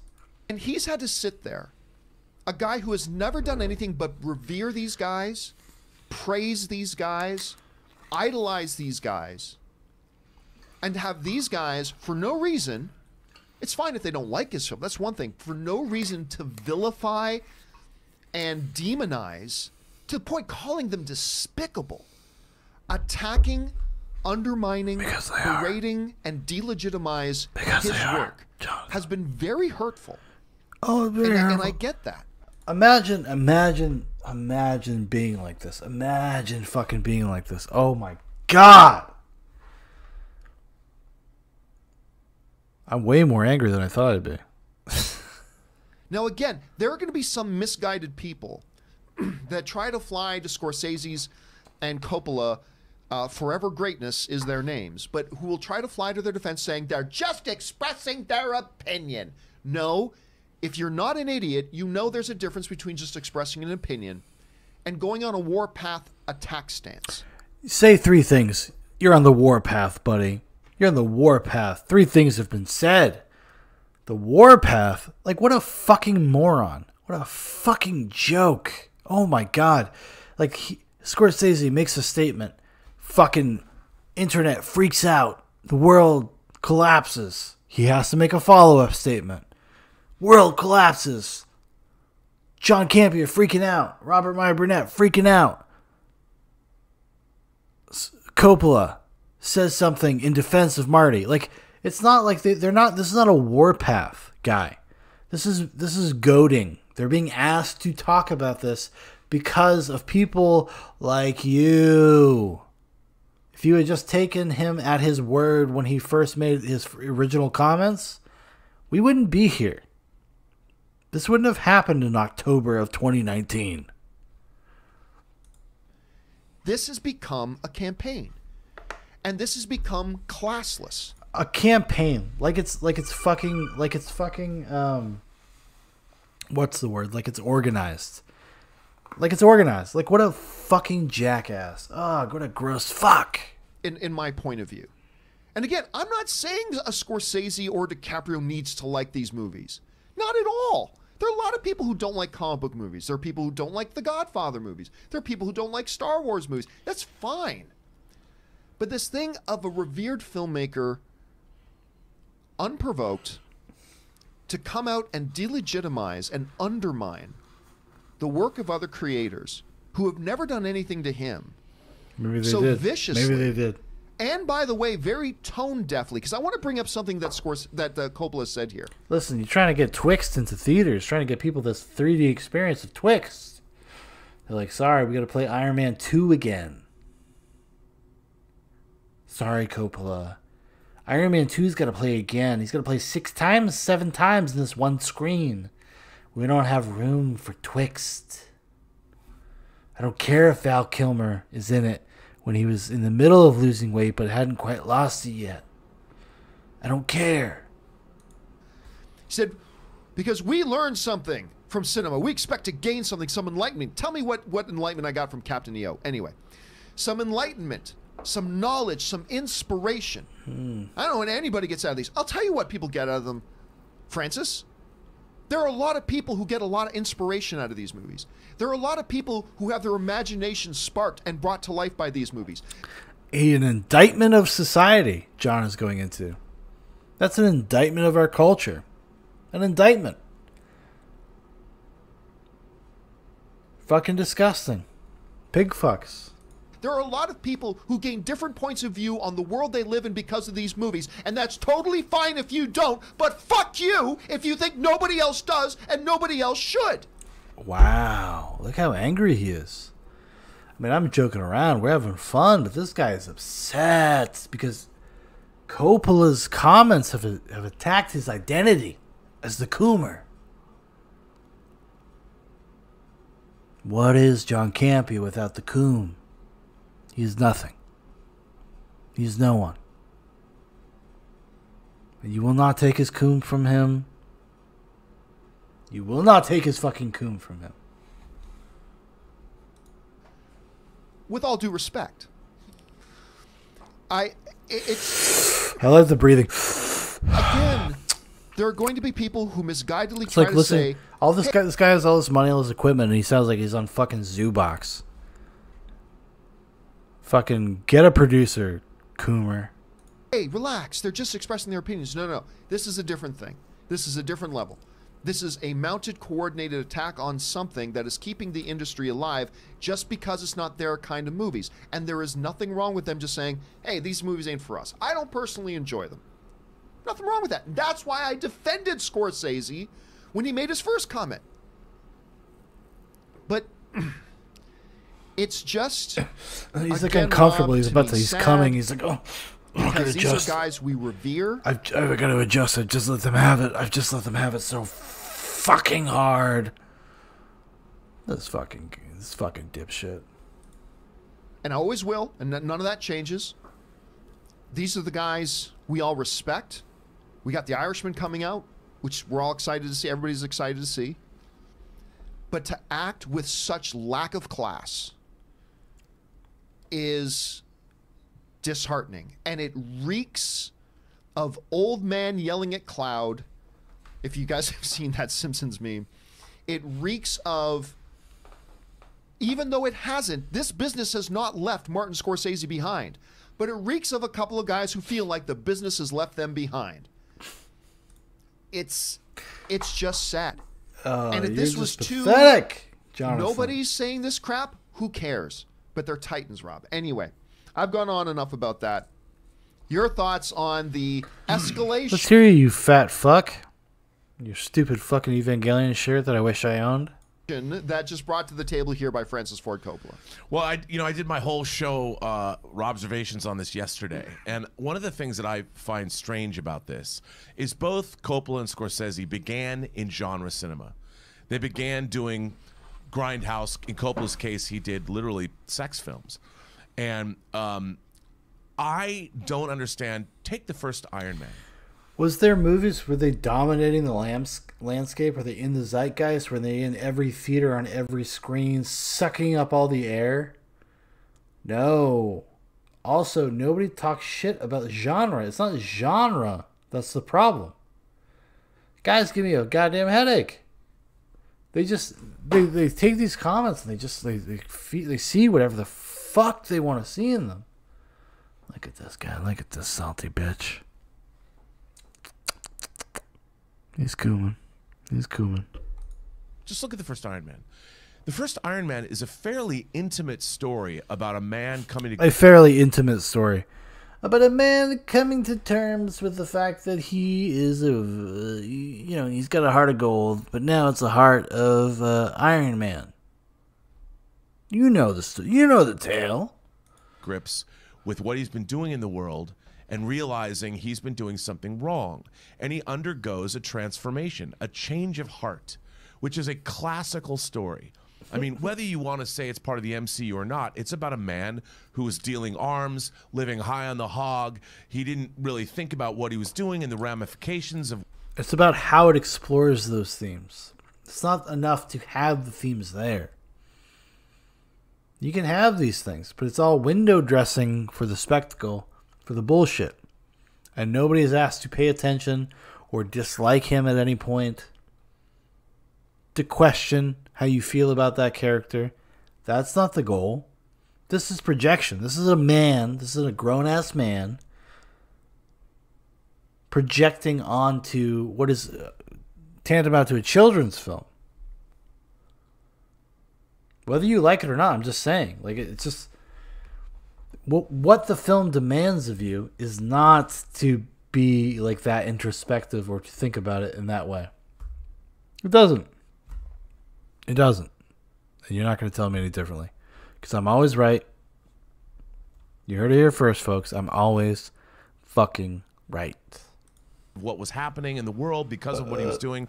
And he himself, through being touched by his own weapons and winding up in his own situation, has a change of heart and ends up in a battle, not with the forces of the universe. Oh, he changed my mind. It's coming. I'm coming. Who wants to oust it away from him.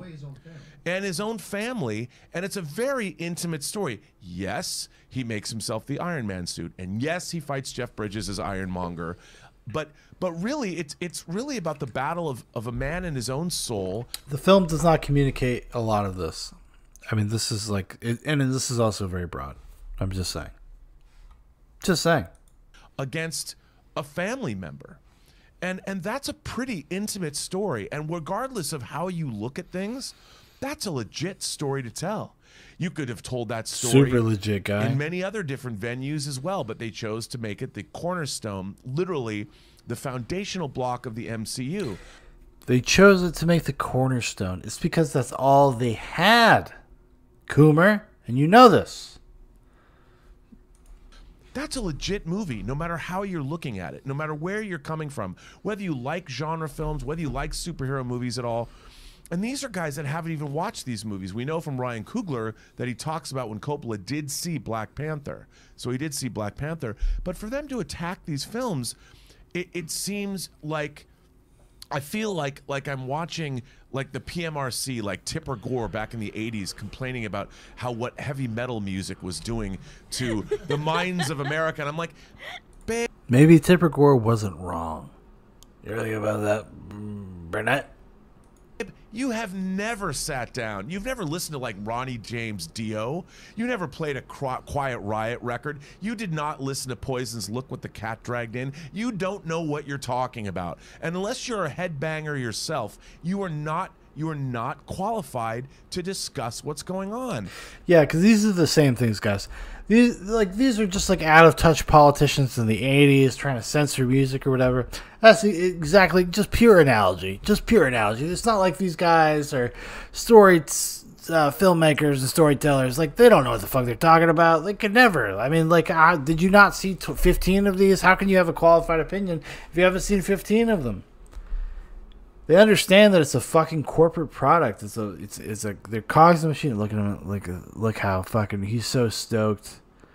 Again, we finally Campea face. Look how fucking stoked he is. He's just like, whoa, yeah, Rob, you're getting him now. You're telling him, eh? You're telling him, eh? You're telling him how it is, eh? And I feel that Coppola and Scorsese are not. I'm like, why? Why would you bother? You guys know genre cinema. It just drives me crazy. I'm like, yeah, there's a difference. Like, genre doesn't mean bad. It doesn't mean bad. And that's not what they said. It's not at all what they said. It's not at all what they said, you stupid fuck. God damn, this shit makes me this upsetting to me. Marty, the studios would not make The Irishman. You got 165 million bucks from Netflix. You're in the middle of the evolutionary sea change the industry is going through, and you are leading the charge. You have nothing to bitch about. Coppola's talking about at 80 making Megalopolis, which he shot footage from. He's going to get to make it. I mean, what is the problem? Movies are healthier now than perhaps they've ever been. People are more excited. They're coming back to the cinema. You've got new generations of kids that are watching these Marvel movies that are going to go off and finally find their way back to your movies. Joker is going to bring them back to Taxi Driver and King of Comedy. Why are you bitching? Why? Chris, you've heard the escalation of the comments. Yeah. What do you think about it? I mean, it's kind of like being like Degas and Lichtenstein. They're not artists. One does art, one does crap. It's all art. It's all subjective. And one of the things I really like on this show is you guys do a really good job of pointing out how geek culture can have its gatekeepers, right? We as comic book fans sometimes can go, no, this is mine, this is my precious, and you all are ruining it this, or you don't get to know about this. This is my knowledge. And I feel like that's kind of what... No, adult human beings do not actually act that way. Just coomers. Just dumb fucking coomers like you people that have nothing in their lives, have not started families, have no kids, have no fucking anything in your lives but the things you consume. Fuck you. You guys are going to destroy art. You're going to fucking destroy it because you have nothing to say. You have nothing to say but fucking consumption. It's really disheartening. It's really disheartening. What's happening here with film is that... Because these people are acting as gatekeepers. They are. They're going to make people feel entitled. They're going to make people feel self-righteous about fucking Marvel movies. Are you out of your fucking mind? You out of your fucking mind, brah? Brah? There's a gatekeeping happening. It feels very elitist. Yeah, what 17-year-old kid gives a fuck what Martin Scorsese has to say? He's talking about it as a technician. He's talking about it as a fucking artist. The target audience for Marvel movies shouldn't care about this. Should never, probably doesn't even know about this. It's you fucking coomers. You guys are awful. You're awful people. Say that these aren't films. Film is one of the most... You said it's not cinema. Dumb fuck. Yum the yuck.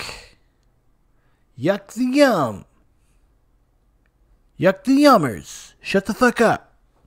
Accessible art forms there is. So it's very important that it is reflective of the human condition. And boy, howdy are these comic book movies reflective of the human condition. People with all kinds of different mental disorders have talked... Oh, here we go. Here we go. Oh my god. I don't even know if I can't even handle this anymore. I can't handle it. They really connected to the Hulk character, how they really felt. People with mental illness really connected to the Hulk character, guys. What, Ang Lee's Hulk? Or Thor and his whole journey through Endgame and how he still felt worthy at the end and how that really connected with them. You know, these were because you can be fat and you can be cool. Hey now. Stories that helped us build our own morality, our own sense of right and wrong. So if you're not inspired or don't get anything out of them, that's a you problem, not a movie problem. And again, I'm not going to yuck anybody's yum. If you like it, I'm not going to yuck your yum, dude. Like, if you don't like it, like, it's fucking whatever. I have no opinion. I can never speak ill of something that somebody else likes because it would make them feel bad. It's still great. If you don't like it, that's great. You can have an opinion and you can also not be an asshole. Plus, I mean, imagine thinking that, like, fucking some of the most storied filmmakers, the guys who have pioneered the craft, they're just being fucking assholes or out of touch assholes, as if they don't have a longer view on what they're talking about. Especially Scorsese. It shows you how insecure. Again, another great Campea shot. Look at this smug dipshit. He's just so happy that people agree with him. He's like, it's my time. It can't be a time. It's Kuman time. These are the culmination. You couldn't have made Thanos 20 years ago. Yeah. He might have been a practical character, and you would have seen a latex ball sack on his chin instead of the amazing what Thanos has been turned into using state-of-the-art CG. Scorsese's own de-aging technology was sort of pioneered through the Marvel Cinematic Universe, and it's amazing that what James Cameron was doing in the 80s in the Abyss with the pseudopod that led to the T-1000 and T2, which led to Jurassic Park being able to make photorealistic dinosaurs. The MCU is a culmination of all of modern cinema technology coming together, making something possible that was... Again, we're speaking towards commodity. We're speaking about a commodity. That's what we're talking about. Oh, like, the technical prowess, blah, blah, blah, blah, blah. Again, another come, receive.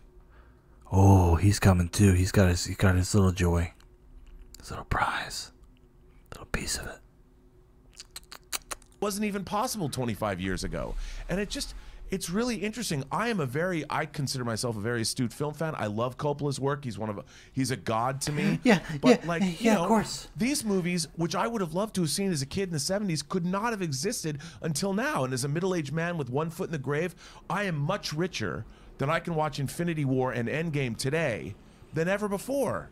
So I don't get what your problem is, brah. And look, and fundamentally, look, and I don't want the conversation to devolve into a, you should like these movies, Francis. No, hey, if you don't like them, you don't like them. It is what it is. But also, there's an incredible sense of a lack. Imagine tone policing the greatest directors of all time. Some of the greatest directors, living directors of the modern era. Yeah, I would consider, like, 60s, 70s cinema. It's kind of part of the oeuvre of, like, the modern cinema landscape. These guys wrote the book on how people make movies. How serious people make movies. Abel Ferrara. Martin Scorsese. Francis Coppola. Imagine tone policing. Oh, we don't like your tone when you talk about our cartoon adaptations. Go fuck yourself. It's like creepy. It's like fucking creepy. I don't like it. Lack of wisdom. When, look, the comic book movies right now, right or wrong, whether you like it or not, they are the most dominant force in the box office right now. Diarrhea. The studios don't make that. The fans make that. Diarrhea money. The fans decide what is going to be the most dominant force in the box. See, this is what I'm talking about. This is their identity. They are we're the fans. We have all the power. We do all the things. And you don't. When you're attacking these movies, you're attacking the fans. You're not having a larger conversation about the art of cinema and what that means. Nah, dude, you're attacking us. The people that buy tickets to feel good about ourselves. Ugh. box office. The fans decide what they want to spend their money to go see. The fans decide what is entertaining them and challenging them and opening up their imaginations. The fans decide that. For Coppola and a Scorsese, especially when you start upping the verbiage, you start using words like invading, despicable, all this kind of. Especially when you're doing that, I get it. Nobody would fault them to just go, not for me. Don't like them. They don't really work. Nobody would fault them for that. But when you look at the fan and you speak out to the fan base and say, what you like sucks. Nobody did that. That's just how you feel because you're defensive, because you're a grown man who enjoys comic book movies maybe a little bit too much, I guess. If it's this part, if this is this important to you, no movie is this important to me.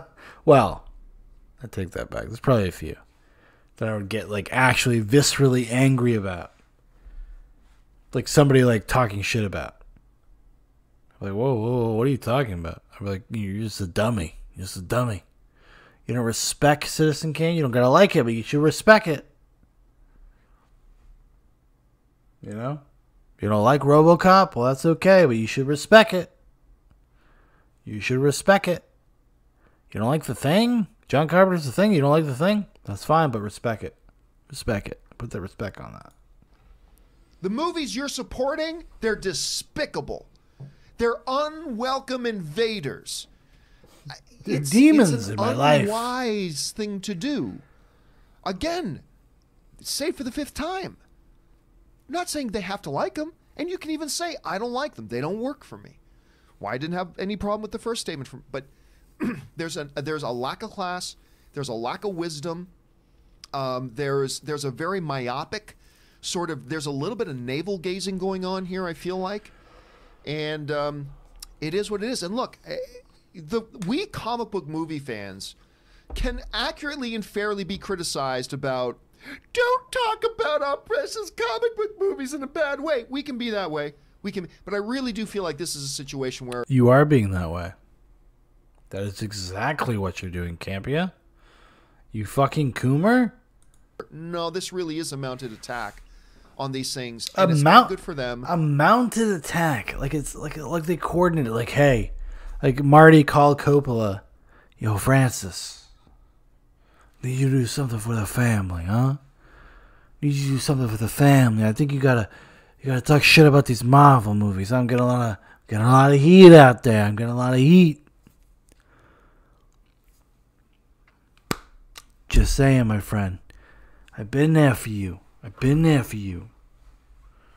Being attacked by these coomers on the interwebs. Like, fuck off. It's not good for the fans. It's having us talk about crap. Not good for the fans. The fans. Is this who you are? Is like a Marvel movie lover? That's it. That's where we are. But we should be talking about other things. Thing to note about John Campea, he always sides with a major corporation. He always does, as if it's his job.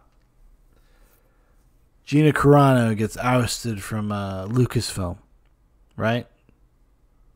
She no longer is employed there. She's not going to be in The Mandalorian. Not going to be in Star Wars anymore. He's just like, listen, they made the decision they had to make. You know, nothing weird, nothing nefarious. Just a bootlicker. Just a fucking bootlicker.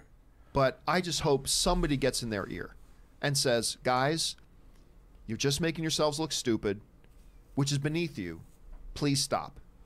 So next time somebody asks you, just say, you know what, the cop, I don't get them. They don't. Imagine self-censoring this way because these fucking coomers feel bad about what they like. Imagine doing that. Imagine giving a fuck about that. Anyways, everybody. All right. So I did not. In true Zuboc's true nightcap fashion. That went on way longer than I expected to. We went on a wild tangent, going on defending cinema, defending the very nature of it against these coomers. These coomers are fucking everywhere, everybody. They're gonna try to fuck you. We're gonna do one last thing though. We're gonna check out a channel I've been meaning to check out for a while now. We're gonna give you the full context here. As soon as I exit out of all this stuff. So a few weeks ago, somebody found one of these nightcaps where I talked about MGTOW. So I talked about Big John, and this is what this guy left for me as a comment on that video. Okay, we're gonna read it. I'll give this a full listen at some point, but I'm very skeptical of this quote-unquote host who couldn't look more millennial bearded emasculated beta if he tried. Men under 40 or not were feminists indoctrinated. They have zero alpha male experience. Their dads, the first generation of boomer simps. There are two types of MGTOW alpha males, and incel MGTOW by default. Briefly, the alpha MGTOW is usually over 50, been divorced or relationship burned, has suffered under the liberal feminist matriarchy existing within the West, and could get laid any night of the week, but chooses to go his own way and enjoy the million other things worth pursuing in life. He's the most interesting man in the world without giving an inch, giving anything to a feminist female regardless of how many fine traits she may display. He may, as I have several years after my divorce and period of MGTOW re-strengthening, make a bold move after securing a financial retirement and move 8,000 miles to South Asia and marry a hot, young, patriarchal female half his age and live happily ever after. Well, power to you, Mr. X. Power to you, fella. We're gonna check out. So he has a YouTube channel. He posts videos. 39 subs. We all start somewhere, right? And we're gonna just check out some random videos of his, see where this guy is at.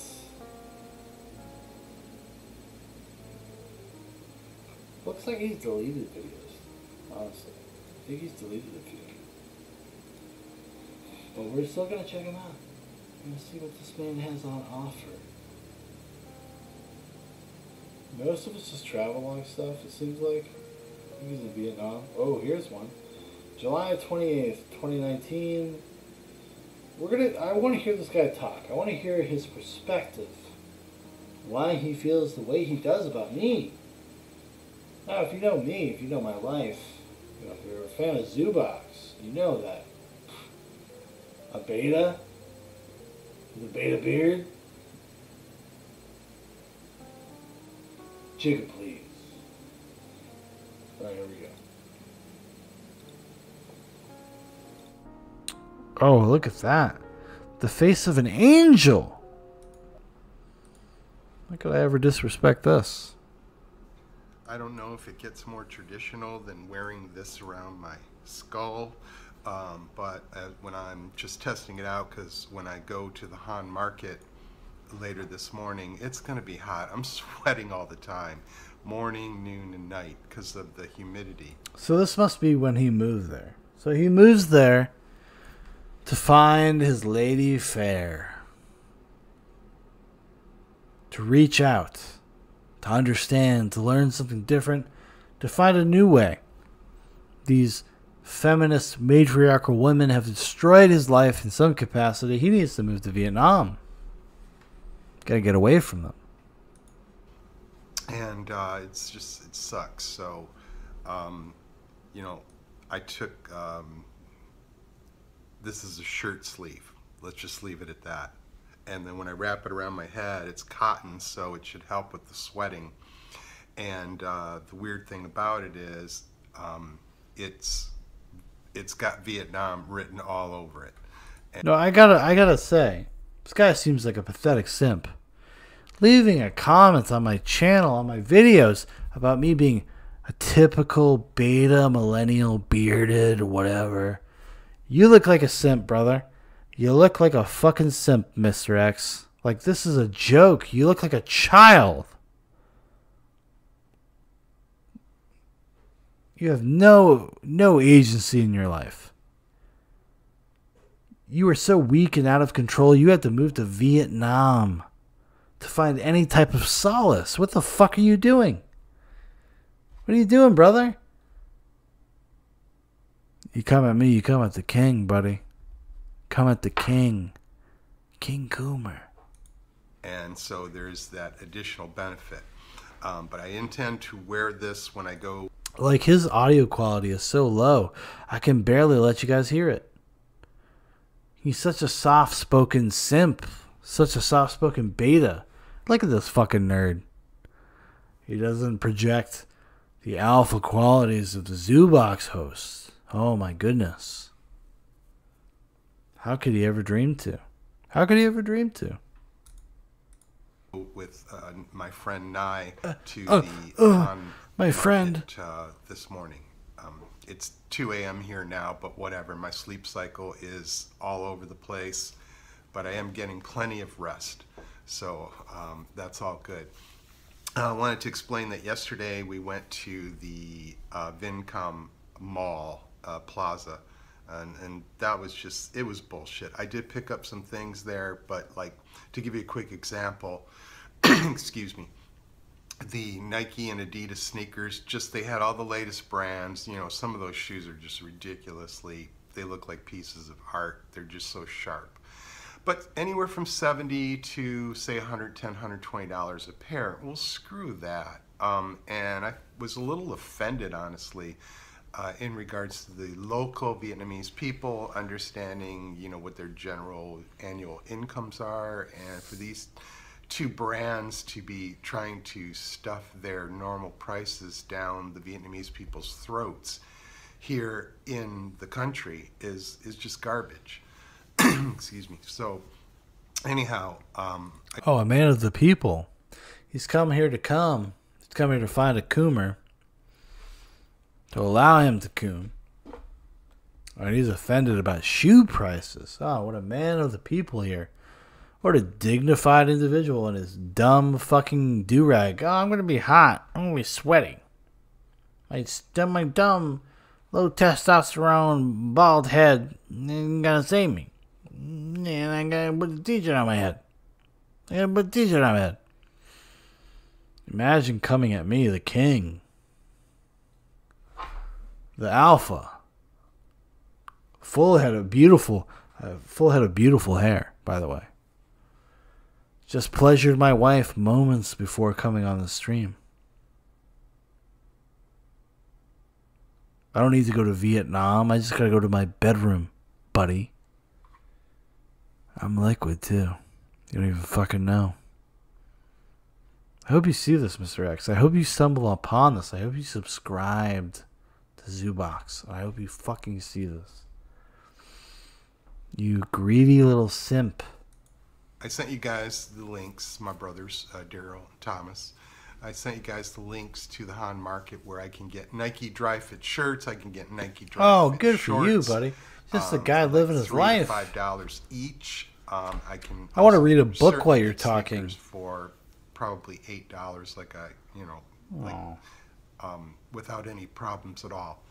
So we'll be doing that today, and I'm really looking forward to it. I was reading another blog where an individual, a guy, was just describing. He said, you know, you sweat so much here in Vietnam that you wear several shirts a day.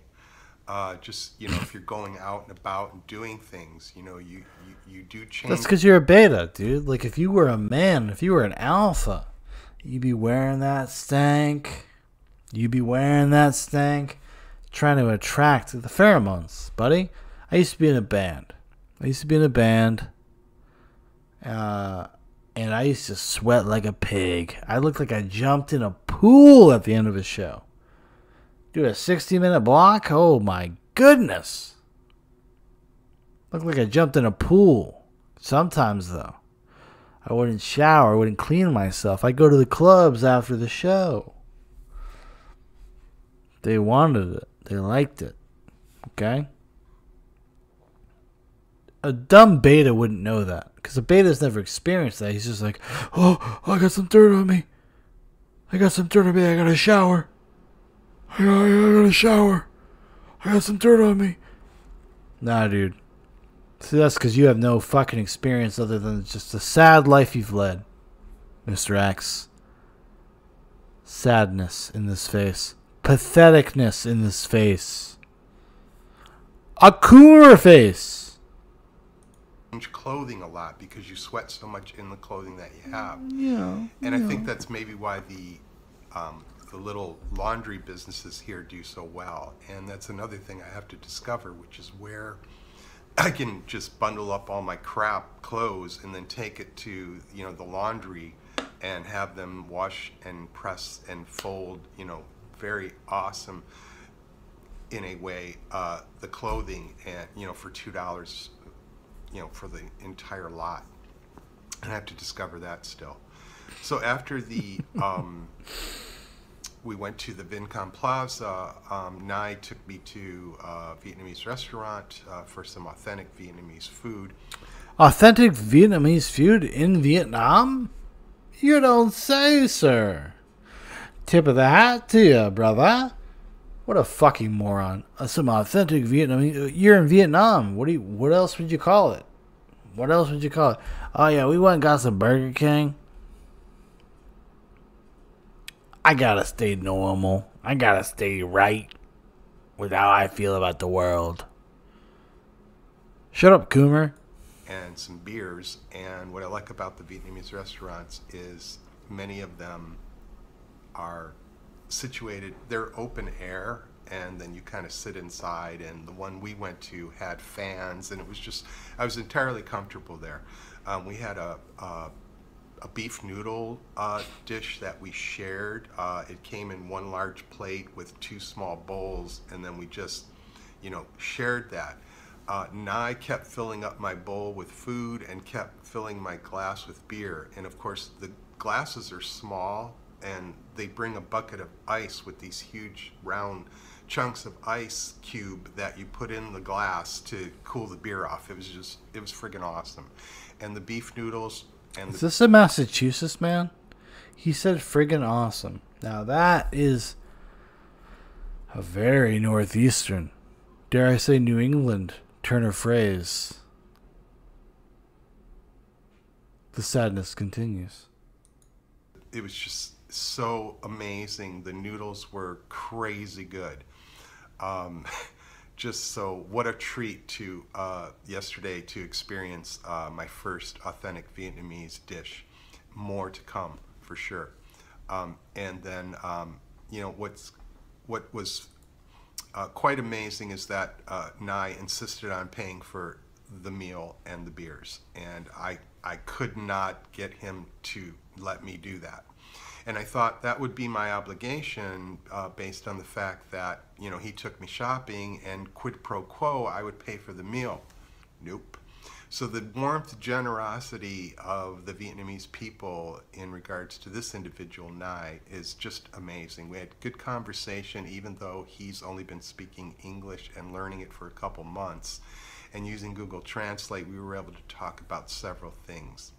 The subject matter was simple because the person is uncomplicated. Americans are very complicated people, and the Vietnamese, I'm sure there are some that are, but generally most of the Vietnamese are just a simple people. And so the conversation, we talked about his family. He's 30 years old. He's been married for 4 years. He has 2 children.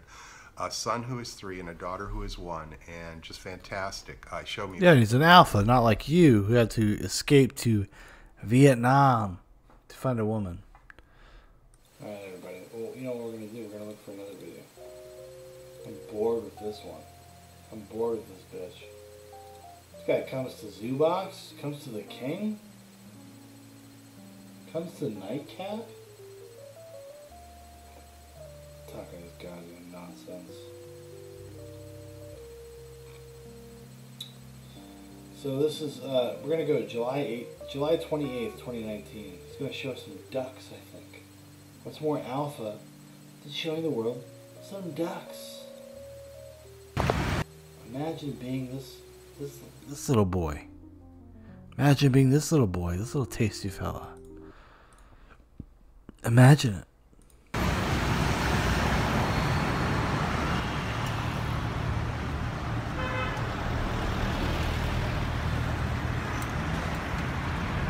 This is downtown Riverside, Da Nang. Let me ask you a question. What is more beta than making a basic bitch travel log? Like, what's more beta than that? Are you going to get a TV show, fella? Huh? She's going to respect you? Me and the other 41 viewers? We're gonna find this entertaining? We're going to learn something? No. You're a beta. You're a beta. You were born beta. You don't know what it means to be a fucking alpha. You kidding me? Sad, Mr. X.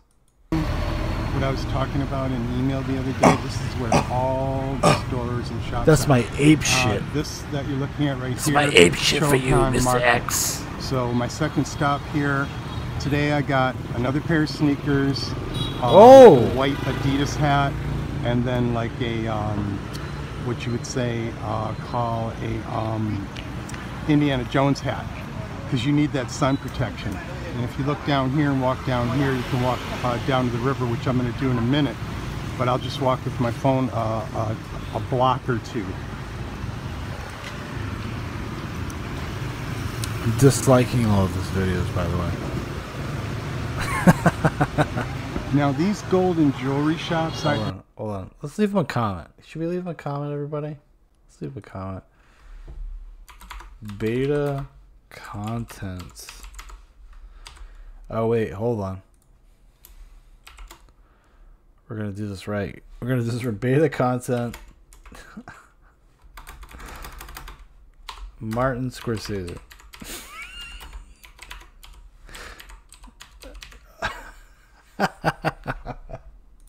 Boom! Oh, let's get some attention, folks. I heard that this is the best place actually to change American dollars into Vietnamese dong. They give you the best price, the best rate. There's no service fees. The hotel gave me a really good rate, so I don't have an issue with that. So the two sneakers, the pair of sneakers and the two hats. Like, imagine being this boring. Holy shit! Like, things like this make me feel better about what I do. Like, I'm just like, oh, who the fuck wants to ever watch anything like this, like that I'm doing? And then you see shit like this, and you're like, oh, I'm okay. I'm alright. There was one, he was talking about the nature of the Coomer.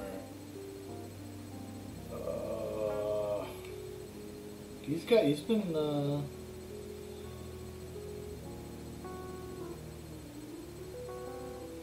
Vietnam situation. Check it out. Yeah, the wife and I came down to Da Nang to take care of some business. She had a diamond ring that I bought her, fitted, a little tighter. We went to Han Market just to fuck around, walked around the city a little bit because it's a beautiful day. Okay, so the last video we watched was like, what, 2019? Now we're talking January 17th, 2021. Now he's feeling like a baller. He's feeling like a man. He says world changed. Now he can talk big. He's got this little lady cooming for him. He's cooming for her. They're going, getting diamond rings fitted in Huang and in Hunan today, and the weather's been horrific, and today is sunny and beautiful. So I told her, I said, I want to come down and look at Da Nang Beach. You know, I just want to see what's happening in the city a little bit. You know, I told you I fucking hate Da Nang because it's bullshit in terms of how it's being structured and how chaotic everything is. You know, everybody wants to come to Da Nang. That includes your local tourism. For Lunar New Year, Da Nang's going to be a madhouse, and it's pretty much a madhouse every day. But we come down to the beach here, and as you can see, there's not much of a beach. The shit's been all washed out. They've got portions of it closed down. He's upset. Who is this for? You know what I mean? Like, who is this for? guy's, he's out here on the beach not pleasuring his wife. Like, I mean, come on. About another. You're boring, Miss Rick. 75 yards. You're such a boring bitch. And it'd be all sand. Oh no, great. Down denying area and getting in and out. When you live in an apartment near the beach, yeah, sure, you can get up every day and you can come and walk to the beach and chill and hang out. But let me tell you something, that fucking gets old after a while, and I love the beach. Part of the reason I moved to Vietnam in the first place was to have access to the ocean, which I didn't have in America. If you live in California or on any of the coasts, it's expensive unless you live in...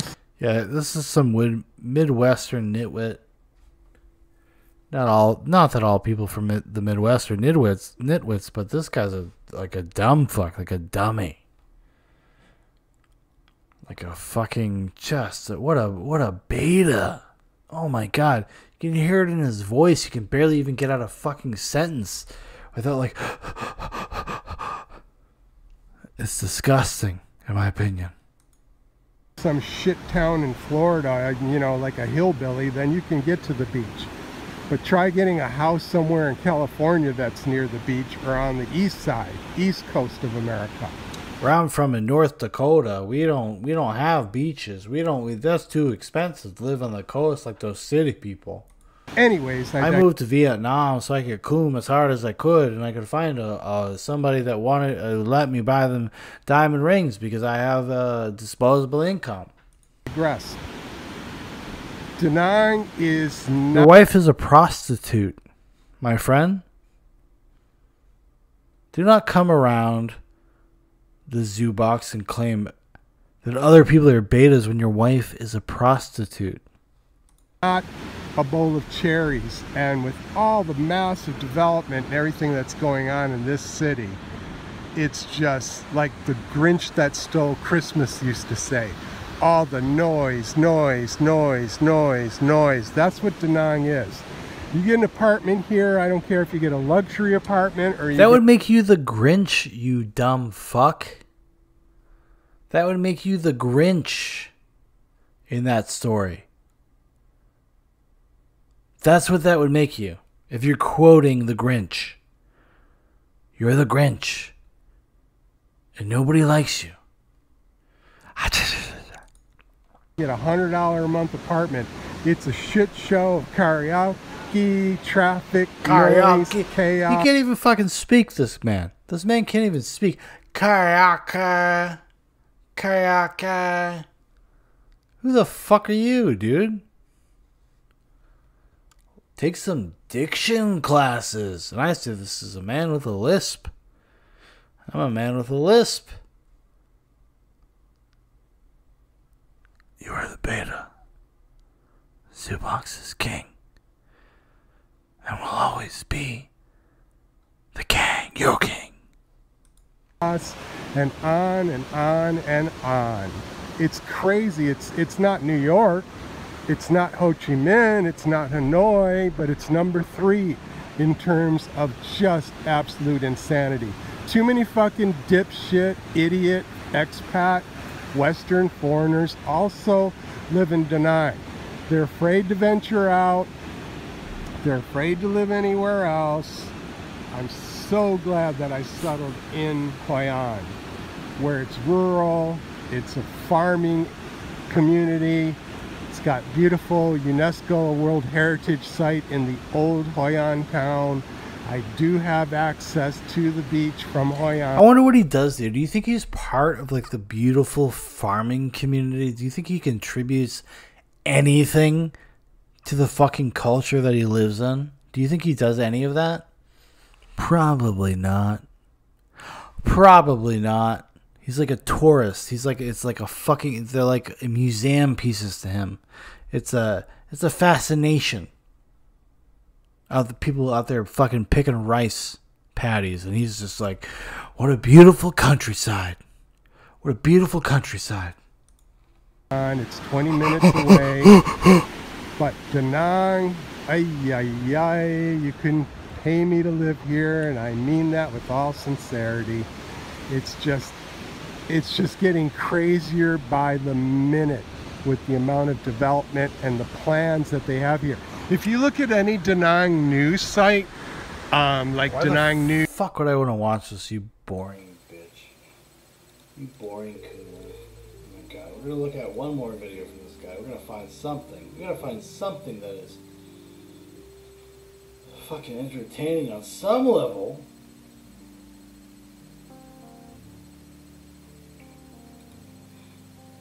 He goes to a 5-star resort with his wife. Vietnam situation. Enjoying a 5-star resort on Phu Quoc. Okay? We're gonna check this out. Last video of the night.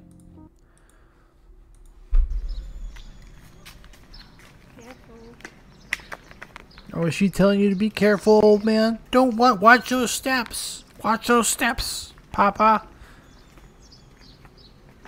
Papa Bank.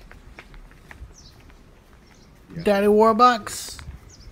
Watch out. Oh, it's amazing. This pool is amazing. It is amazing, actually. It's beautiful. There's nobody out here using the pool. That's absolutely ridiculous. Yeah, because it's probably because of COVID, probably, most likely. Have this kind of beautiful pool and nobody uses it. Good job.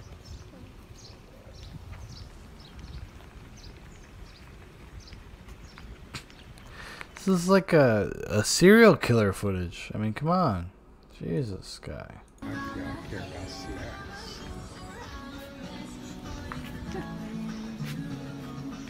Ha ha ha ha ha ha. Ha ha ha ha. Look at the pores. Hey, Anli. She probably speaks English, but can you ask her what they mean by snacks? Like, what do they mean? Potato? I can tell you what. He ain't wearing no mask. Not saying that he needs to. I'm just saying. You would be able to hear it. Chips or French fries or what is snack? Em snack của mình là cái gì á? Cái đồ ăn vặt của mình là cái gì á? Có pizza, sandwich, khoai tây chiên. Show us your beautiful wife, you fucking coomer. Salad, pizza. Oh yeah? Wow. Wow. What time does that start? Chicken wings. Can I get some chili on it? Hey, could you put some cheese whiz on these chips for me, bitch? Shut up, Coomer. Shut up. The lost in translation is which I have to get everything clarified in Vietnam because they do things differently here. Yeah. Snacks could mean anything, so. Oh, it could mean sexual favors, as I've snacks were they talking about? learned when I first moved here. But no, they have pizza and French fries and burgers and blah blah blah. So, Thank you for clarifying and that. I'll You, bring it out to the beach in case we get hungry. in case we need to get tasty treats. Of course, the pizza's probably like, $20, but that's okay. I can afford it. We're at the And resort. I wanted to find out if they had towels. That's why the lady is with him. So these are He could good, afford Sandy. $20 pizzas. Yeah. Yeah, like Fusion Resort, Wow, it's big. Yeah, and very expensive. Wow, look at that villa. Private pool. Yeah. Because we were supposed to be able to rent bicycle also. Yeah, not rent, but they have free bicycles. And when you get out here, it looks like that you can ride a bicycle all over.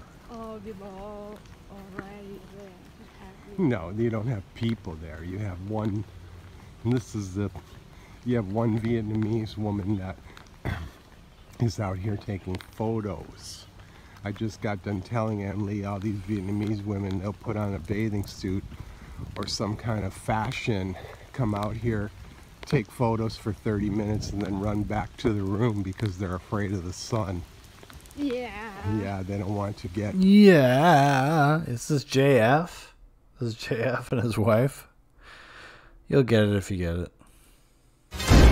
Oh no. Hit the wrong button. I will take care. I will. Oh, they have. Okay. Oh, they have canopies here. Beautiful beach.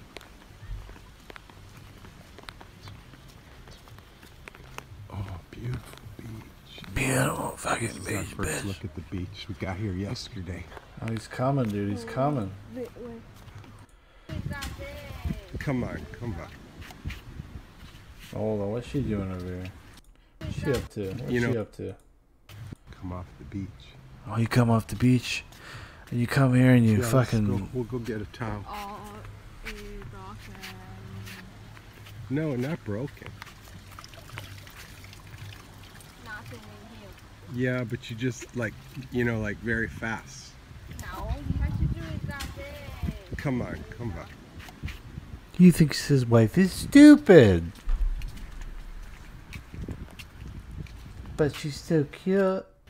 She's so cute. She loves me for my money. For going to a resort. For going to the beach. Oh, what a beautiful night. What a beautiful time we have. Oh. Oh, Mr. X, you just like, you're probably one of the most beta people I've ever seen on this here YouTube.com. Maybe the most beta I've ever seen. And your content is boring. Like, there's nothing even here. Like, there's no worldview. There's nothing to discuss. There's nothing to understand or learn. You're just a sad fucking dude. Tragic. Tragic, everyone. Well, I think that's going to do it for us for Nightcap this day. We started on the 16th. We're ending on the 17th. Content here on old Zoobox. I hope I remember to upload this. There's a Zoobox Live that I have not uploaded to the main channel yet. Actually, no, I've uploaded it, I have not posted it. What a wonderful gift. Alright, everybody, you have a great night. See you next week, next Monday. We'll be back Monday, normal time. Check it out. Also in the description, go check out this alternate channel, this alternate YouTube channel that is owned by whoever. I don't know. I'm not in control of these things. But yeah. Good night. Good luck. We'll see you next week.